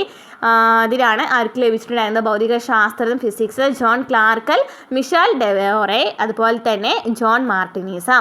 ഇനി സാഹിത്യത്തിൽ ലഭിച്ചത് ലാസ്ലോ ക്രാസ്നാഹോർക്ക. ഇനി കെമിസ്ട്രി രസതന്ത്രത്തിൽ ലഭിച്ചത് Susumu Kitagawa, Richard Robson, Omar Yaghi. Susumu Kitagawa, Richard Robson, Omar Yaghi. Susumu Kitagawa, Richard Robson, Omar Yaghi എന്നിവർക്കാണ് രസതന്ത്രത്തിൽ നോബൽ സമ്മാനം ലഭിച്ചത്. നെക്സ്റ്റ് സമാധാനത്തിന് ലഭിച്ചത് ആർക്കാണ്? മരിയ കുരീന മച്ചാഡോ. വെനസ്വേലയിൽ ജനാധിപത്യ അവകാശങ്ങൾ പുനഃസ്ഥാപിക്കുന്നതിനും സമാധാനപരമായ ഭരണമാറ്റത്തിനുമായി നടത്തിയ ധീരമായ പോരാട്ടങ്ങളിലൂടെയാണ് ഈ മരിയ കുരീന മച്ചാഡോയ്ക്ക് സമാധാനത്തിനുള്ള നോബൽ സമ്മാനം ലഭിച്ചത്. ഇനി സാമ്പത്തിക ശാസ്ത്രത്തിൽ ലഭിച്ചത് ആർക്കൊക്കെയാണ്? Joel Mokyr, Philippe Aghion, Peter Howitt. Joel Mokyr, Philippe Aghion, Peter Howitt. Okay, അപ്പോൾ ഇത്രയാണ് 2025 നോബൽ സമ്മാനവുമായി ബന്ധപ്പെട്ട് പഠിച്ചു വെച്ചിരിക്കേണ്ട ക്വസ്റ്റ്യൻ. നെക്സ്റ്റ് ക്വസ്റ്റ്യൻ നോക്കാം. ഇരവിക്കുളം ദേശീയോദ്യാനവുമായി ബന്ധപ്പെട്ട തെറ്റായ പ്രസ്താവന തിരഞ്ഞെടുക്കുക. കേരളത്തിലെ ആദ്യത്തെ ദേശീയ ഉദ്യാനമാണ്. കേരളത്തിലെ ആദ്യത്തെ ദേശീയോദ്യാനം, ആദ്യത്തെ ലളിതമായ ദേശീയോദ്യാനം ചോദിക്കുകയാണെങ്കിൽ ഇത് തന്നെയാണ്, ഇരവിക്കുളം ദേശീയോദ്യാനമാണ്. വരയാടുകളുടെ സംരക്ഷണ കേന്ദ്രം എപ്പോഴും ചോദിക്കുന്ന ക്വസ്റ്റ്യൻ ആണ് അല്ലേ. വരയാടുകളുടെ സംരക്ഷണ കേന്ദ്രം ഏതാണ്? ഇരവിക്കുളം ദേശീയോദ്യാനത്തിലാണ്. 1978 നിലവിൽ വന്നത് അല്ലേ. 1978 നിലവിൽ വന്നത്. തേക്കടി വന്യജീവി സങ്കേതം എന്ന പേരിൽ അറിയപ്പെടുന്നു. തേക്കടി വന്യജീവി സങ്കേതം എന്ന പേരിൽ അറിയപ്പെടുന്നത് ഏതാണ്? പെരിയാർ വന്യജീവി സങ്കേതത്തെയാണ് അല്ലേ. പെരിയാറിനെയാണ് എന്നറിയപ്പെടുന്നത് തേക്കടി വന്യജീവി സങ്കേതം എന്നറിയപ്പെടുന്നത്. അപ്പോൾ ആൻസർ ഓപ്ഷൻ ഡി ആണ്. 4 മാത്രമാണ് ഇവിടെ തെറ്റായ പ്രസ്താവന. നെക്സ്റ്റ് ക്വസ്റ്റ്യൻ, കേരളത്തിലെ ആദ്യത്തെ ശുചിത്വ പഞ്ചായത്ത് ഏത്? കേരളത്തിലെ ആദ്യത്തെ ശുചിത്വ പഞ്ചായത്ത് ഏതാണ്? ഏതാണ്? ആൻസർ ഓപ്ഷൻ എ പോത്തുകലാണ് അല്ലേ. പോത്തുകലാണ് കേരളത്തിലെ ആദ്യത്തെ ശുചിത്വ പഞ്ചായത്ത്. തണ്ണീർമുക്കം ബണ്ട് നിർമ്മിച്ചിരിക്കുന്ന കായൽ. തണ്ണീർമുക്കം ബണ്ട് നിർമ്മിച്ചിരിക്കുന്ന കായൽ. ആൻസർ ഏതാണ് വരുന്നത്? ഓപ്ഷൻ ബി ആണ് അല്ലേ. വേമ്പനാട്ട് കായലിലാണ്. വേമ്പനാട്ട് കായലിലാണ് തണ്ണീർമുക്കം ബണ്ട് നിർമ്മിച്ചിരിക്കുന്നത്. തോട്ടപ്പള്ളി സ്പിൽവേ ചോദിക്കുകയാണെങ്കിലും വേമ്പനാട്ട് കായലിലാണ്. വേമ്പനാട്ട് കായലാണ് കേരളത്തിലെ ഏറ്റവും വലിയ കായൽ ചോദിക്കുകയാണെങ്കിൽ ഏതാണ്? വേമ്പനാട്ട് കായലാണ്. രണ്ടാമത്തെ വലിയ കായലാണ് അഷ്ടമുടി കായൽ. ശാസ്താംകോട്ട കായലാണ് ഏറ്റവും വലിയ ശുദ്ധജല തടാകം. ഏതാണ്? ശാസ്താംകോട്ട കായലാണ്. തെക്കേയറ്റത്ത് ശുദ്ധജല കായൽ ചോദിക്കുകയാണെങ്കിൽ ഏതാണ്? വെള്ളായണി കായലാണ്. ഇനി വടക്കേയറ്റത്ത് ശുദ്ധജല കായൽ ചോദിക്കുകയാണെങ്കിൽ ഏതാണ്? പൂക്കോട് തടാകമാണ്. ക്ലിയർ ആണല്ലോ. നെക്സ്റ്റ് ക്വസ്റ്റ്യൻ, മുതിരപ്പുഴയാറിൽ സ്ഥിതി ചെയ്യുന്ന കേരളത്തിലെ ജലവൈദ്യുത നിലയങ്ങൾ ഏതെന്ന് താഴെ കൊടുത്തവയിൽ നിന്നും കണ്ടെത്തുക. മുതിരപ്പുഴയാറിൽ സ്ഥിതി ചെയ്യുന്നത് ഏതൊക്കെയാണ്? ആൻസർ വരുന്നത് ഏതാണ്? ഓപ്ഷൻ എ ആണ്. അതായത് പള്ളിവാസലും ചെങ്കുളും ആണ് മുതിരപ്പുഴയിൽ സ്ഥിതി ചെയ്യുന്ന കേരളത്തിലെ ജലവൈദ്യുത നിലയങ്ങൾ. നെക്സ്റ്റ്, കേരളത്തിലെ തീരപ്രദേശത്തിൻ്റെ പ്രത്യേകതകൾ താഴെ കൊടുത്തിരിക്കുന്ന പ്രസ്താവനയിൽ നിന്നും ശരിയായത് കണ്ടെത്തുക. ശരിയായതാണ് ചോദിച്ചിരിക്കുന്നത്. ഏതൊക്കെയാണ് നോക്കിയേ. ഉപ്പ് രസമുള്ള എക്കൽ മണ്ണാണ് തീരപ്രദേശത്തിനല്ലേ, അത് ശരിയാണ്. സഹ്യപർവ്വത നിരയുടെ ഭാഗമാണ് മലനാടാണല്ലേ വരുന്നത്. സഹ്യപർവ്വത നിരയുടെ ഭാഗം. റബ്ബർ ധാരാളമായി കൃഷി ചെയ്യുന്ന സ്ഥലം ഏതാണ്? ഇടനാടാണല്ലേ. ഇനി സമുദ്രനിരപ്പിൽ നിന്ന് ഉയർന്ന പ്രദേശം ഏതാണ്? മലനാടാണ് അല്ലേ. അപ്പോൾ സമുദ്രനിരപ്പിൽ നിന്നും താഴെയുള്ള, അതായത് ആ ഒരു ഭാഗത്താണ് കാണപ്പെടുന്നത് അല്ലേ. നമ്മൾ പഠിച്ചു മലനാട്, ഇടനാട്, തീരപ്രദേശം നമ്മൾ കേരള ജിയോഗ്രഫി SCRT ചാപ്റ്റേഴ്സ് എടുത്തപ്പോൾ പറഞ്ഞാണ്. അപ്പോൾ ആൻസർ ഓപ്ഷൻ സി ആണ്. 1 മാത്രമാണ് ഇവിടെ ശരിയായ പ്രസ്താവന. നെക്സ്റ്റ്, ഇന്ത്യയിൽ വിദ്യാലയങ്ങളിലെ ഉച്ചഭക്ഷണ പദ്ധതി ആദ്യമായി നടപ്പിലാക്കിയ സംസ്ഥാനം ഏത്? ഉച്ചഭക്ഷണ പദ്ധതി നടപ്പിലാക്കിയ സംസ്ഥാനം ഏതാണ്? ആൻസർ ഓപ്ഷൻ സി ആണ്, തമിഴ്നാട്. താഴെ എഴുതിയവയിൽ നിന്നും ശരിയായ ജോഡി തിരഞ്ഞെടുക്കുക. കത്തിയവാർ പീഠഭൂമി, സുന്ദർബൻ ഡെൽറ്റ, ആരവല്ലി ഉപദ്വീപ്, ഹൂഗ്ലി പർവ്വതം. ശരിയായിട്ടുള്ളത് ഏതാണ്? ആൻസർ ഓപ്ഷൻ ബി ആണ്. സുന്ദർബൻ ഡെൽറ്റ എന്ന് പറയുന്നതാണ് ശരിയായ ജോഡി. നെക്സ്റ്റ് ക്വസ്റ്റ്യൻ, ഡിസംബർ 1 ദുബായിൽ നടന്ന COP28 ഉച്ചകോടി ഏത് വിഷയവുമായി ബന്ധപ്പെട്ടതാണ്? COP28 ദുബായിലാണ് നടന്നത്. ഏത് വിഷയവുമായി ബന്ധപ്പെട്ടതായിരുന്നു? ആൻസർ ഓപ്ഷൻ ഡി ആണ്, കാലാവസ്ഥാ വ്യതിയാനം. ഇന്ത്യൻ ഭരണഘടനയിൽ ഉൾപ്പെടുന്ന മൗലിക കർത്തവ്യങ്ങളുടെ എണ്ണം. മൗലിക കർത്തവ്യങ്ങൾ എത്ര എണ്ണം ഉണ്ട്? 11 അല്ലേ ഉള്ളത്. എത്ര എണ്ണം ഉണ്ട്? 11 മൗലിക കർത്തവ്യങ്ങളാണുള്ളത് അല്ലേ. 10 മൗലിക കർത്തവ്യങ്ങളാണ്, 10 മൗലിക കടമകളാണ് ആദ്യം ഉണ്ടായിരുന്നത്. എന്നാൽ ഏതാണ്? 2002 86 ഭേദഗതിയിലൂടെയാണ് 11ാമത്തെ മൗലിക കടമ കൂട്ടിച്ചേർത്തത്. എന്തായിരുന്നു മൗലിക കടമ 11ാമത്തത്? 6 മുതൽ 14 വയസ്സ് വരെയുള്ള കുട്ടികളുടെ വിദ്യാഭ്യാസം കൊടുക്കേണ്ടത് ആരുടെ കടമയാണ്? രക്ഷാകർത്താക്കളുടെ കടമയാണെന്ന് പറയുന്നത് കൂട്ടിച്ചേർത്തത് 2002 86 ഭേദഗതിയിലൂടെയാണ് 11ാമത്തെ മൗലിക കടമയായി കൂട്ടിച്ചേർത്തത്. നെക്സ്റ്റ് ക്വസ്റ്റ്യൻ, കേരളത്തിലെ ആദ്യത്തെ തീവണ്ടി യാത്ര ഏതെല്ലാം സ്ഥലങ്ങളെയാണ് ബന്ധിപ്പിച്ചിട്ടുള്ളത്? കേരളത്തിലെ ആദ്യത്തെ തീവണ്ടി യാത്ര ഏതൊക്കെ സ്ഥലങ്ങളെയാണ്? Tirur to Beypore. Tirur to Beypore. Lactometer താഴെ പറയുന്നവയിൽ ഏതുമായി ബന്ധപ്പെട്ടിരിക്കുന്നു? ലാക്ടോമീറ്റർ ഏതാണ്? പാലുമായിട്ട് ബന്ധപ്പെട്ടിരിക്കുന്നതാണ് അല്ലേ. പാലുമായിട്ട് ബന്ധപ്പെട്ടതാണ്. ഇനി UK, ഇന്ത്യ, കെനിയ ഈ 3 രാജ്യങ്ങളുടെ പ്രത്യേകത എന്ത്? UK, India, Kenya. Answer option B ആണ്, കോമൺവെൽത്ത് രാജ്യങ്ങളാണ് UK, India, Kenya. UK, India, Kenya Commonwealth രാജ്യങ്ങളാണ്. ഹരിതഗൃഹവാതകങ്ങളിൽ പെടാത്തത് ഏത്? ഹരിതഗൃഹവാതകങ്ങളിൽ പെടാത്തത് ഏതാണ്? തന്നിരിക്കുന്നത് ഏതാണ്? ആൻസർ ഓപ്ഷൻ ഡി ആണ്, നൈട്രജൻ ആണ്. ഏതൊക്കെയാണ് ഹരിതഗൃഹവാതകങ്ങൾ? Carbon dioxide, methane, nitrous oxide എന്നിവയൊക്കെ എന്താണ്? ഹരിതഗൃഹവാതകങ്ങളാണ്. ഇനി INA-യുമായി ബന്ധപ്പെട്ട നേതാക്കൾ ആരെല്ലാം? INA. ആൻസർ ഓപ്ഷൻ എ ആണ്, സുഭാഷ് ചന്ദ്രബോസും ക്യാപ്റ്റൻ ലക്ഷ്മിയുമാണ് INA-യുമായി ബന്ധപ്പെട്ടിട്ടുള്ളവർ. ആരൊക്കെയാണ്? INA-യുമായി ബന്ധപ്പെട്ടിട്ടുള്ളവർ ആരൊക്കെയാണ്? സുഭാഷ് ചന്ദ്രബോസ്, അതുപോലെ തന്നെ ക്യാപ്റ്റൻ ലക്ഷ്മി. അസ്ഥികളുടെ ആരോഗ്യത്തിന് അത്യന്താപേക്ഷിതമായ ജീവകം അല്ലെങ്കിൽ വിറ്റാമിൻ ഏതാണ്? അതിൻ്റെ കുറവ് മൂലമുണ്ടാകുന്ന രോഗം തിരിച്ചറിയുക. അസ്ഥികളുടെ ആരോഗ്യത്തിന് അത്യന്താപേക്ഷിതമായ ജീവകം ഏതാണ്? വൈറ്റമിൻ ഏതാണ്? അസ്ഥികളുടെ ആൻസർ ഓപ്ഷൻ സി അല്ലേ, വൈറ്റമിൻ ഡി ആണല്ലേ. Vitamin D. കണയാണ് അതിൻ്റെ അപര്യാപ്ത രോഗം എന്ന് ചോദിക്കുകയാണെങ്കിൽ വൈറ്റമിൻ ഡിയുടെ അപര്യാപ്ത രോഗമാണ് കണ. ഇനി വൈറ്റമിൻ എയുടെ അപര്യാപ്ത രോഗമാണ് നിശാന്തത അല്ലേ. വൈറ്റമിൻ സിയുടെ അപര്യാപ്ത രോഗം ഏതാണ്? സ്കർവിയാണ്. വൈറ്റമിൻ ബിയുടെ ആണെങ്കിൽ ഏതാണ്? വായ്പുണ്ണാണ്. നെക്സ്റ്റ്, വിരിപ്പ്, മുണ്ടകൻ, പുഞ്ച എന്നിവ കേരളത്തിലെ ഏത് കാർഷിക വിളയുമായി ബന്ധപ്പെട്ടിരിക്കുന്നു? വിരിപ്പ്, മുണ്ടകൻ, പുഞ്ച. ആൻസർ ഓപ്ഷൻ എ ആണ്, നെല്ല്. കേരളത്തിലെ കടുവാ സംരക്ഷണ കേന്ദ്രങ്ങളിലൊന്ന്. കേരളത്തിലെ കടുവാ സംരക്ഷണ കേന്ദ്രങ്ങളിലൊന്നാണ്. ആൻസർ വരുന്നത് ഏതാണ്? ഓപ്ഷൻ ഡി ആണല്ലേ, പറമ്പിക്കുളം. പറമ്പിക്കുളമാണ് കേരളത്തിലെ കടുവാ സംരക്ഷണ കേന്ദ്രങ്ങളിൽ ഒന്ന് വരുന്നത്. പിന്നെ ഏതാണ്? പെരിയാറല്ലേ. പെരിയാറാണ് ആദ്യത്തെ കടുവാ സങ്കേതം ചോദിക്കുകയാണെന്നുണ്ടെങ്കിൽ പറമ്പിക്കുളമാണ് രണ്ടാമത്തെ കടുവാ സങ്കേതം. താഴെ നൽകിയിരിക്കുന്ന പ്രസ്താവനകൾ പരിശോധിച്ച് ശരിയായവ ഏതെല്ലാം എന്ന് കണ്ടെത്തുക. മനുഷ്യ ശരീരത്തിൽ പദാർത്ഥ സംവഹനം നടത്തുന്നത് രക്തപര്യന വ്യവസ്ഥയാണ്. മനുഷ്യ ശരീരത്തിൽ പദാർത്ഥ സംവഹനം നടത്തുന്ന ആരാണ്? രക്തപര്യന വ്യവസ്ഥയാണ്. അത് ശരിയാണല്ലോ, ശരിയാണ്. ഇനി എന്താണ്? രക്തപര്യന വ്യവസ്ഥയിലെ പ്രധാന ഭാഗങ്ങളാണ് ഹൃദയവും രക്തക്കുഴലുകളും.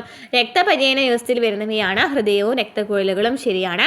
മനുഷ്യ ശരീരത്തിലെ വിവിധ പ്രവർത്തനങ്ങളെ നിയന്ത്രിക്കുകയും ഏകോപിപ്പിക്കുകയും ചെയ്യുന്നത് നാഡീവ്യവസ്ഥയാണ്. മനുഷ്യ ശരീരത്തിലെ വിവിധ പ്രവർത്തനങ്ങളെ നിയന്ത്രിക്കുകയും ഏകോപിപ്പിക്കുകയും ചെയ്യുന്നത് ഏതാണ്? നാഡീവ്യവസ്ഥയാണ്. അതും ശരിയാണ്. നാഡീവ്യവസ്ഥയുടെ പ്രധാന ഭാഗങ്ങളാണ് വൃക്കകളും കരളും. വൃക്കകളും കരളും നാഡീവ്യവസ്ഥയുടെ ഭാഗമായിട്ട് വരുന്നുണ്ടോ? ഇല്ല അല്ലേ. അപ്പോൾ അത് താണ് തെറ്റായിട്ട് വരുന്നത്. ആൻസർ ഓപ്ഷൻ എ ആണ്. 1, 2, 3 ശരിയാണ്, 4ാമത്തെ തെറ്റാണ്. നെക്സ്റ്റ്, 2023 കേരളത്തിൽ നിപ രോഗം റിപ്പോർട്ട് ചെയ്ത ജില്ല ഏതാ? എവിടെയാണ്? കോഴിക്കോടാണ് അല്ലേ. കോഴിക്കോടാണ് ആദ്യമായിട്ട് റിപ്പോർട്ട് ചെയ്തത്. നെക്സ്റ്റ്, പരിസ്ഥിതി സൗഹാർദ്ദപരമായ കീടനിയന്ത്രണ മാർഗങ്ങളിൽ ഉൾപ്പെടാത്തത് ഏത്?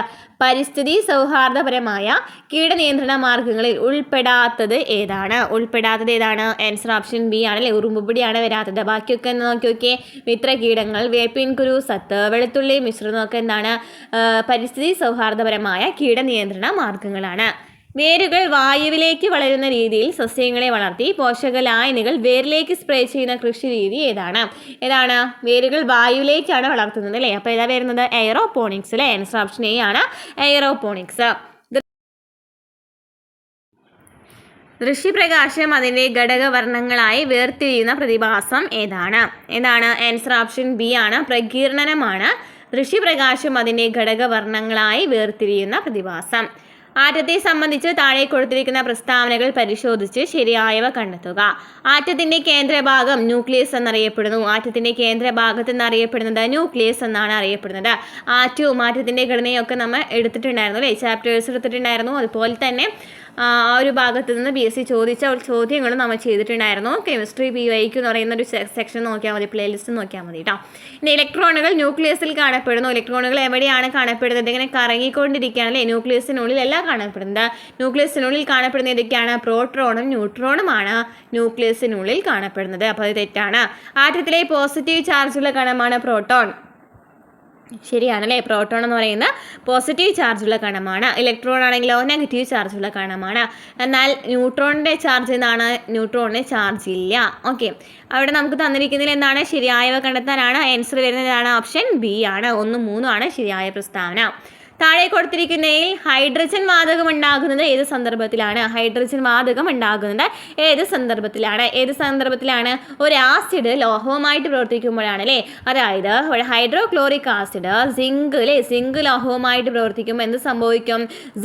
സിങ്ക് ക്ലോറൈഡും അതുപോലെ തന്നെ ഹൈഡ്രജനും ഉണ്ടാകുന്നുണ്ട്. അപ്പോൾ ഏതാണ് വരുന്നത്? ആൻസർ ഓപ്ഷൻ എ ആണ്, ഹൈഡ്രോക്ലോറിക് ആസിഡ് സിങ്ക് ലോഹവുമായി പ്രവർത്തിക്കുമ്പോൾ.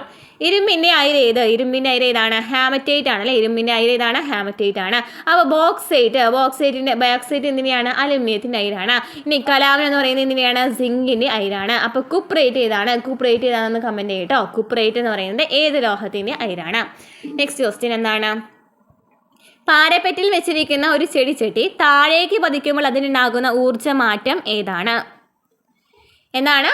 ഒരു ചെടിച്ചട്ടി പാരപ്പറ്റിൽ ഇരിക്കുകയാണ്, ഒരു സ്ഥലത്ത് ഇരിക്കുകയാണോ, അത് പെട്ടെന്ന് വീണു. പെട്ടെന്ന് വീണുമ്പോൾ എന്താ സംഭവിക്കുക? ഇത് സ്ഥിതികോർജ്ജമായിട്ടാണ് ഇരുന്നിരുന്നത് അല്ലേ, ഇരിക്കുമ്പോൾ ഉണ്ടാകുന്നത്. അതായത് ഒരു സ്ഥാനം എന്നാൽ നീങ്ങിയിട്ടില്ല എന്നുണ്ടെങ്കിൽ ഊർജ്ജം ഏതാണ്? സ്ഥിതികോർജ്ജമാണ്. ചലിക്കുമ്പോൾ ഉണ്ടാകുന്നതാണ് ഗതികോർജ്ജം. അപ്പോൾ ഇവിടെ എന്താ സംഭവിക്കുക? ഗതികോർജ്ജം കൂടി അല്ലേ, ഗതികോർജ്ജം വർദ്ധിക്കും, സ്ഥിതികോർജ്ജം കുറയുന്നു. ഇന്ത്യയുടെ ഏറ്റവും പുതിയ യുദ്ധക്കപ്പലായ INS മഹേന്ദ്രഗിരിക്ക് ഇന്ത്യയിലെ ഏത് സംസ്ഥാനത്തെ മലനിരകളുടെ പേരാണ് നൽകിയിരിക്കുന്നത്? മഹേന്ദ്രഗിരി. ഇതാണ് ആൻസർ ഓപ്ഷൻ സി ആണ്, ഒഡീഷയാണ്. മഹേന്ദ്രഗിരി ഒഡീഷ. 2023 വനിതാ ഫുട്ബോൾ ലോകകപ്പ് ചാമ്പ്യന്മാരായ രാജ്യം? 2023 ആൻസർ ഓപ്ഷൻ ബി ആയിരുന്നു, സ്പെയിൻ ആയിരുന്നു. 2025 ICC വുമൺ ക്രിക്കറ്റ് വേൾഡ് കപ്പിലാണെന്നുണ്ടെങ്കിൽ 2025 ഇന്ത്യയായിരുന്നു കേട്ടോ. 2025 ഇന്ത്യയായിരുന്നു ക്രിക്കറ്റ് വേൾഡ് കപ്പിൽ. നെക്സ്റ്റ്, താഴെ തന്നിരിക്കുന്നതിൽ വിസർജനാവയവം അല്ലാത്തത് ഏത്? വിസർജനാവയവം അല്ലാത്തത് ഏതാണ്? ആൻസർ ഓപ്ഷൻ ബി ആണ്, ഹൃദയമാണ് വിസർജനാവയവം അല്ലാത്തത്. വൃക്ക, ത്വക്ക്, ശ്വാസകോശം എന്നിവ വിസർജനാവയവങ്ങളാണ്.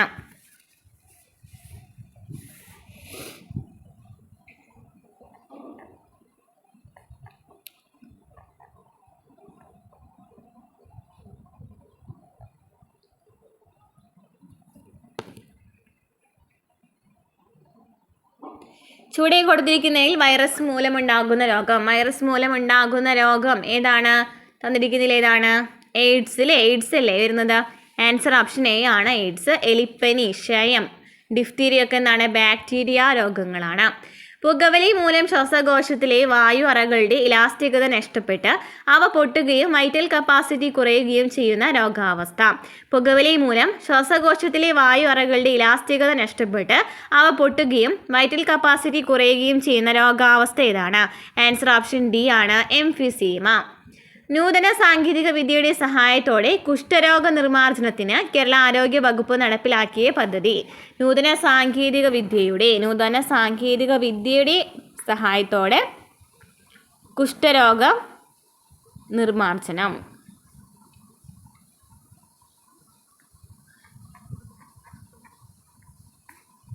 ആൻസർ വരുന്നത് ഓപ്ഷൻ ബി ആണ്, എൽസ.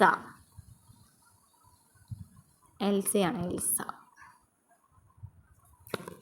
2023 പരിസ്ഥിതി ദിന സന്ദേശം താഴെ തന്നിരിക്കുന്നതിൽ ഏതാണ്? 2023 ആണ് ചോദിച്ചിരിക്കുന്നത്. ആൻസർ ഓപ്ഷൻ ഡി ആണ്, പ്ലാസ്റ്റിക് മലിനീകരണം ചെറുക്കുക. ഇനി നമുക്ക് 2026 നോക്കണം. 2026 നോക്കണം. 2024 നമ്മുടെ ഭൂമി ഭാവി പുനഃസ്ഥാപിക്കൽ എന്നിവയ്ക്കായിരുന്നു 2024. മരുഭൂവൽക്കരണം, വരൾച്ച പ്രതിരോധമൊക്കെ 2024 പരിസ്ഥിതി ദിന സന്ദേശമായിരുന്നു. 2025 എന്ത് തന്നെയായിരുന്നു? പ്ലാസ്റ്റിക് മലിനീകരണം ചെറുക്കുക എന്ന് തന്നെയായിരുന്നു. 2025 ബീറ്റ് പ്ലാസ്റ്റിക് സൊല്യൂഷൻ എന്നായിരുന്നു. 2026 പ്രകൃതിയാൽ പ്രചോദിതം കാലാവസ്ഥയ്ക്കും നമ്മുടെ ഭാവിക്കും. 2026 സന്ദേശം എന്താണ്? പ്രകൃതിയാൽ പ്രചോദിതം കാലാവസ്ഥയ്ക്കും നമ്മുടെ ഭാവിക്കും. നെക്സ്റ്റ്, ദഹനഫലമായി പ്രോട്ടീൻ വിഘടിച്ചുണ്ടാകുന്ന ലഘുഘടകം ഏതാണ്? പ്രോട്ടീൻ വിഘടിച്ചുണ്ടാകുന്ന ഏതാണ്? ആൻസർ ഓപ്ഷൻ സി ആണ്, അമിനോ ആസിഡ് ആണ്. ഈ ഗ്ലിസറോളും ഫാറ്റി ആസിഡൊക്കെ എന്താണ്? ഫാറ്റ്, കൊഴുപ്പ് വിഘടിച്ചുണ്ടാകുന്നവയാണ് കേട്ടോ. കാൽവിരലുകൾക്കിടയിലും പാദങ്ങളിലും ചൊറിച്ചിലുണ്ടാക്കുന്ന അത്ലറ്റ്സ് ഫുട്ട് എന്ന രോഗത്തിന് കാരണമായ സൂക്ഷ്മജീവി ഏതാ? കാൽവിരലുകൾക്കിടയിലും പാദങ്ങളിലും ചൊറിച്ചിലുണ്ടാകുന്ന അത്ലറ്റ്സ് ഫുട്ട് എന്ന രോഗത്തിന് കാരണമായ സൂക്ഷ്മജീവി ഏതാ? Answer option B, fungus. പ്രമേഹം എന്ന രോഗത്തിന് കാരണമാകുന്നത് ഏത് ഹോർമോണിൻ്റെ ഉൽപ്പാദനം കുറയുന്നതാണ്? പ്രമേഹം ഉണ്ടാകുന്നത് ഏത് ഹോർമോൺ കുറയുമ്പോഴാണ് പ്രമേഹം ഉണ്ടാകുന്നത്? ആൻസർ ഓപ്ഷൻ എ ആണ്, ഇൻസുലിൻ കുറയുമ്പോഴാണ് പ്രമേഹം ഉണ്ടാകുന്നത്.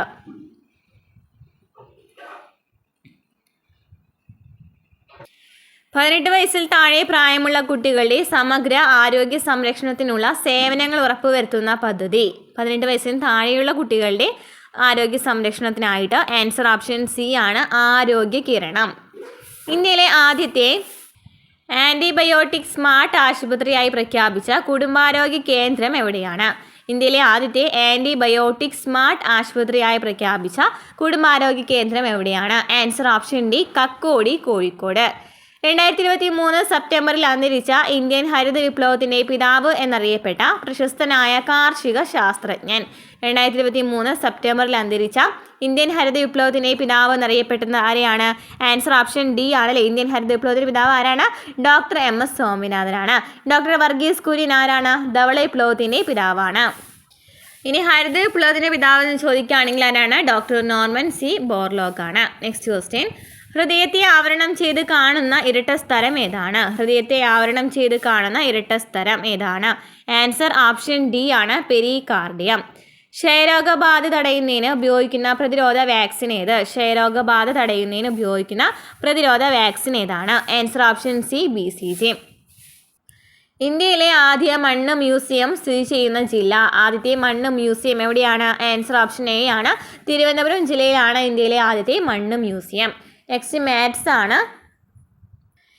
ഒരാൾ 650 രൂപയ്ക്ക് വാങ്ങിയ തേങ്ങകൾ 598 രൂപയ്ക്ക് വിൽക്കുന്നു. നഷ്ടശതമാനം എത്രയാണ്? എങ്ങനെയാണ് നഷ്ടശതമാനം കാണുന്നതിനായിട്ട് നഷ്ടം ബൈ വാങ്ങിയ വില ഇൻറ്റു 100 അല്ലേ? നഷ്ടം എന്ന് പറയുന്നത് എത്രയാണ്? 650 നിന്നും 598 കുറയ്ക്കുമ്പോൾ എത്ര കിട്ടി? 52 കിട്ടി. 52 ബൈ പിന്നെ എത്രയാണ്? നഷ്ടം ബൈ വാങ്ങിയ വില എത്രയാണ്? വാങ്ങിയ വില 650 ആണ് അല്ലേ? വാങ്ങിയ വില ഇൻറ്റു 100 ചെയ്യുമ്പോൾ എത്ര കിട്ടും? Answer option 8%. Answer option B ആണ്. നെക്സ്റ്റ് ക്വസ്റ്റ്യൻ, 18 ഹരണം 2 × 18 ഹരണം 6 - 5. അപ്പോൾ നമ്മൾ ആദ്യം എന്താ ചെയ്യേണ്ടത്? ആദ്യം ബ്രാക്കറ്റിൽ ചെയ്യണം. അപ്പോൾ 18 ഹരണം 6 എത്രയാണ്? 2 ആണ്. പിന്നെ ഇൻറ്റു ചെയ്യണം അല്ലേ? 2 × 2 എത്രയാണ്? 2 × 2 -5. അപ്പോൾ 4 - 5 2 × 18 ഹരിക്കണം 6 3 6 18 അല്ലേ? 3 6 18. ഓക്കെ, 3 6 18. ഇവിടെ 2 × 3 - 5 അതായത് 6 - 5. 6 - 5 1 കിട്ടി. ഈ ബ്രാക്കറ്റിൻ്റെ ഉള്ളിലെ നമ്പർ നമുക്ക് 1 കിട്ടി കേട്ടോ. ഇനി 18 ഹരണം 1. 18 ഹരണം 1 എന്ന് പറയുമ്പോൾ എത്രയാണ്? 18 ആണ് കിട്ടുക. ആൻസർ ഓപ്ഷൻ എ ആണ്. നെക്സ്റ്റ്, ഒരു ബസ്സിൻ്റെ വേഗത 52 km/മണിക്കൂർ ആയാൽ 6 മണിക്കൂറിൽ ബസ് സഞ്ചരിക്കുന്ന ദൂരം എത്ര? ദൂരം കാണുന്നതിനുള്ള ഇക്വേഷൻ എന്താണ്? ദൂരം = വേഗത × സമയം അല്ലേ? 52 × 6 ചെയ്താൽ മതി. എത്രയാണ്? 312 km. Answer option C, 312 km. 1 മുതൽ 9 വരെയുള്ള സംഖ്യകളുടെ തുക എന്ത്? 1 മുതൽ 9 വരെയുള്ള സംഖ്യകളുടെ തുക എന്ത്? അപ്പോൾ നമുക്ക് എന്ത് ഇക്വേഷൻ ഏതാണ്? n × n+1/2 അല്ലേ? n × n+1/2 ചെയ്യുമ്പോൾ എത്ര കിട്ടി? n × n+1/2 എന്ന് പറയുമ്പോൾ 9 × 10/2 അല്ലേ? 9 × 10/2 ചെയ്യുമ്പോൾ നമുക്ക് എത്ര കിട്ടി? 9 × 5 എത്രയാണ്? 45. Answer option C. കൂട്ടത്തിൽ പെടാത്തത് ഏത്? കൂട്ടത്തിൽ പെടാത്തത് തന്നിരിക്കുന്നതിൽ ഏതാണ്? ത്രികോണം, സമചതുരം, ചതുരം, ലംബകം. ഏതാ വരാം? ആൻസർ ഓപ്ഷൻ എ, ത്രികോണമല്ലേ? ത്രികോണത്തിന് 3 വശമുള്ളൂ. ബാക്കിയുള്ളതിനൊക്കെ എന്താണ്? 4 വശങ്ങളുണ്ട്. ഒരു സമചതുരത്തിൻ്റെ പരപ്പളവ് 289 ചതുരശ്ര മീറ്റർ ആയാൽ ഒരു വശം എത്ര? എങ്ങനെയാണ് കണ്ടുപിടിക്കുക? ഒരു വശം എത്ര കണ്ടുപിടിക്കണം? നമുക്കറിയാം a² പരപ്പളവ് a² അല്ലേ? a² = 289 ആണ്. അപ്പോൾ a എന്താണ്? റൂട്ട് 289. റൂട്ട് 289 എന്ന് പറയുമ്പോൾ എത്ര വരാം? Answer option A. ആൻസർ ഏതാ വരാം? നോക്കട്ടെ. റൂട്ട് 289 എന്ന് പറയുമ്പോൾ 17 അല്ലേ? Answer option C, 17 metre. മകൻ്റെ പ്രായത്തിൻ്റെ 3 ഇരട്ടിയാണ് ഇപ്പോൾ അച്ഛൻ്റെ പ്രായം. 10 വർഷം കഴിഞ്ഞ് മകൻ്റെ പ്രായത്തിൻ്റെ ഇരട്ടിയാകും അച്ഛൻ്റെ പ്രായമെങ്കിൽ മകൻ്റെ ഇപ്പോഴത്തെ പ്രായം എത്രയാണ്? എത്രയാണ്? ഓപ്ഷൻ ഇട്ട് ചെയ്യാൻ പറ്റും അല്ലേ? ഏതാ വരാം? ആൻസർ വരുന്നത് 10 ആണ്. Answer option C, 10. Next question, 2 4 5 എന്നീ സംഖ്യകൾ കൊണ്ട് പൂർണ്ണമായി ഹരിക്കാവുന്ന ഏറ്റവും ചെറിയ സംഖ്യ ഏത്? എന്ത് ചെയ്താൽ മതി? LCM കണ്ടാൽ മതി അല്ലേ? 2 4 5 ചെയ്യുമ്പോൾ നമുക്ക് എത്ര കിട്ടി? 2 4 5 ചെയ്യുമ്പോൾ 2 1 2 5 2 1 2 5 എന്ന് കിട്ടി.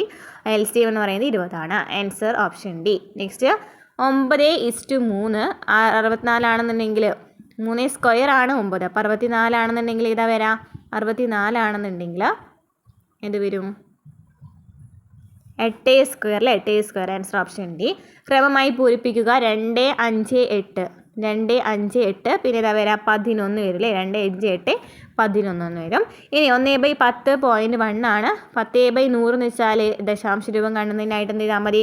10/100 എന്ന് പറയുമ്പോൾ നമുക്ക് വെട്ടി ചെറുതാക്കുമ്പോൾ 1/10 തന്നെയല്ലേ കിട്ടുന്നത്. അപ്പോൾ എത്രയാണ്? 0.1 തന്നെയാണ് അല്ലേ ആൻസർ വരുന്നത്. ആൻസർ ഓപ്ഷൻ ഡി ആണ്, ബി ആണ്. ഇനി മാർക്കുകളുടെ ശരാശരി കാണാനായിട്ടാണ്. ശരാശരി കാണുന്നതിനായിട്ട് എന്ത് ചെയ്താൽ മതി? ആകെ തുക ബൈ ആകെ എണ്ണം അല്ലേ, ആകെ തുക ബൈ ആകെ എണ്ണം ചെയ്താൽ മതി. അല്ലാന്നുണ്ടെങ്കിൽ എന്ത് ചെയ്യുക, ഇത് നമ്മൾ ആരോഹണ ക്രമത്തിൽ 22, 32, 42, 52, 62 എന്ന് എഴുതാം. എന്നിട്ട് നടുക്കുള്ള സംഖ്യ നോക്കിയാൽ മതി അല്ലേ. നടുക്കുള്ള സംഖ്യ ഇതാണ്, 42 ആണ് അല്ലേ. അപ്പോൾ ആൻസർ ഓപ്ഷൻ ഡി ആണ്, 42. നെക്സ്റ്റ് 1/2 + 3/4 - 1 ചെയ്യുമ്പോൾ എത്ര കിട്ടും? എത്ര കിട്ടും എന്ന് നോക്കിയേ. 1/2 + 3/4, ഒന്നില്ലെങ്കിൽ 1/2 3/4 ആദ്യം തന്നെ ചെയ്യുക, എന്നിട്ട് -1 ചെയ്യുക. അപ്പോൾ ആൻസർ വരുന്നത് ഓപ്ഷൻ സി ആണ്, 1/4 ആണ് വരാം.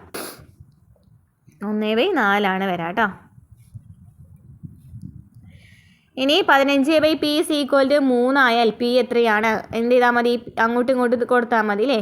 നമുക്ക് 15/3 എത്രയാണ്? 15/3 ചെയ്യുമ്പോൾ എത്രയാണ്? 5 കിട്ടി. നെക്സ്റ്റ്, ഒരു വരിയിൽ ദിയ മുന്നിൽ നിന്ന് 8-മതും പിന്നിൽ നിന്ന് 5-മതാണെങ്കിൽ ആ വരിയിൽ ആകെ എത്ര പേരുണ്ട്? ഏതാ ഇക്വേഷൻ? n = a + b - 1 അല്ലേ. 8 + 5 - 1 ചെയ്താൽ മതി. അപ്പോൾ എത്ര കിട്ടും? ആൻസർ ഏതാ വരാം? 12 അല്ലേ. Answer option A. 3ൻ്റെ ഗുണിതമായി വരുന്ന ഏറ്റവും ചെറിയ 3 അക്ക എണ്ണൽ സംഖ്യ ഏത്? 3ൻ്റെ ഗുണിതമായിട്ട് വരുന്നത് ഏതാണെന്ന് ചോദിച്ചിരിക്കുന്നത്. ഏതായിരിക്കും വരാം? നോക്കിയേ. 102 അല്ലേ. Answer option C, 102. ഇനി 5² 25 ആണ്. അപ്പോൾ 0.5² എത്രയാണെന്നാണ് ചോദിച്ചിരിക്കുന്നത്. 5² 25 ആണ്. 0.5² ചെയ്യുമ്പോൾ എത്ര കിട്ടും എന്നാണ് ചോദിച്ചിരിക്കുന്നത്. അപ്പോൾ 25 അല്ലേ. 0.5² എന്ന് പറയുമ്പോൾ 25. 0.5 × 0.5 2 സ്ഥാനം എനിക്ക് കൂട്ടിയിട്ടുണ്ട് അല്ലേ. അപ്പോൾ എത്രയാണ് വരാം? 2.5 അല്ലേ. ആൻസർ വരുന്നത് ഓപ്ഷൻ ബി ആണ് വരുന്നത്. 2.5 0.25 അല്ലേ. 0.25 2 സ്ഥാനം നീക്കി കൂട്ടുമ്പോൾ 0.25. 8 രൂപ കൂടി കിട്ടിയാൽ രാജുവിന് 100 രൂപ കൂടി തയ്ക്കാമായിരുന്നു. എങ്കിൽ രാജുവിൻ്റെ കയ്യിൽ എത്ര രൂപയുണ്ട്? എങ്ങനെ ചെയ്യും? ആൻസർ എത്രയാണ്? 100 - 8 ചെയ്താൽ മതി. എത്ര കിട്ടി? 92 എന്ന് കിട്ടി അല്ലേ. പാറ്റേൺ നോക്കി പൂരിപ്പിക്കുക. 1 × 3 2² - 1 ആണ്. 2 × 4 3² - 1 ആണ്. അപ്പോൾ 3 × 5 4² - 1 ആണ്. അപ്പോൾ 10 × 12 ആണെന്നുണ്ടെങ്കിൽ എത്രയാണ് വരാം? 11² - 1 അല്ലേ. 11² - 1 എത്ര കിട്ടി? 11² - 1 121 - 1 120 എന്ന് കിട്ടി. ആൻസർ ഓപ്ഷൻ എ ആണ്, 11². ഇവിടെ 11² ആണ് വരാം അല്ലേ. കാരണം 1 × 3 2² - 1, അതായത് 2² 1 × 3 എന്ന് വെച്ചാൽ 3 അല്ലേ. 2² എന്ന് വെച്ചാൽ 4 4 - 1 എത്രയാണ്? 3 ആണ്. അപ്പോൾ അങ്ങനെയാണ് ചെയ്യുക. ഇനി 11 സെൻറ്റിമീറ്റർ നീളവും 8 സെൻറ്റിമീറ്റർ വീതിയുള്ള ഒരു ചതുരത്തിൻ്റെ പരപ്പളവ് എത്ര? ചതുരത്തിൻ്റെ പരപ്പളവ് എങ്ങനെ കാണാം? നീളം × വീതിയാണ് അല്ലേ. നീളം × വീതി ചെയ്യുമ്പോൾ 11 × 8 ചെയ്യുമ്പോൾ എത്ര കിട്ടി? 88 എന്ന് കിട്ടി. അപ്പോൾ ഇത്രയും ക്വസ്റ്റ്യൻസ് ആണ് ഇന്നത്തെ ക്ലാസ്സിൽ നമ്മൾ ഉൾപ്പെടുത്തിയിരിക്കുന്നത്. മനസ്സിലായിട്ടുണ്ടെന്ന് വിചാരിക്കുന്നു. മനസ്സിലായിട്ടുണ്ടെങ്കിൽ ലൈക്ക് ചെയ്യുക, കമൻറ്റ് ചെയ്യുക. നമുക്ക് അടുത്ത ക്ലാസ്സിൽ കാണാം.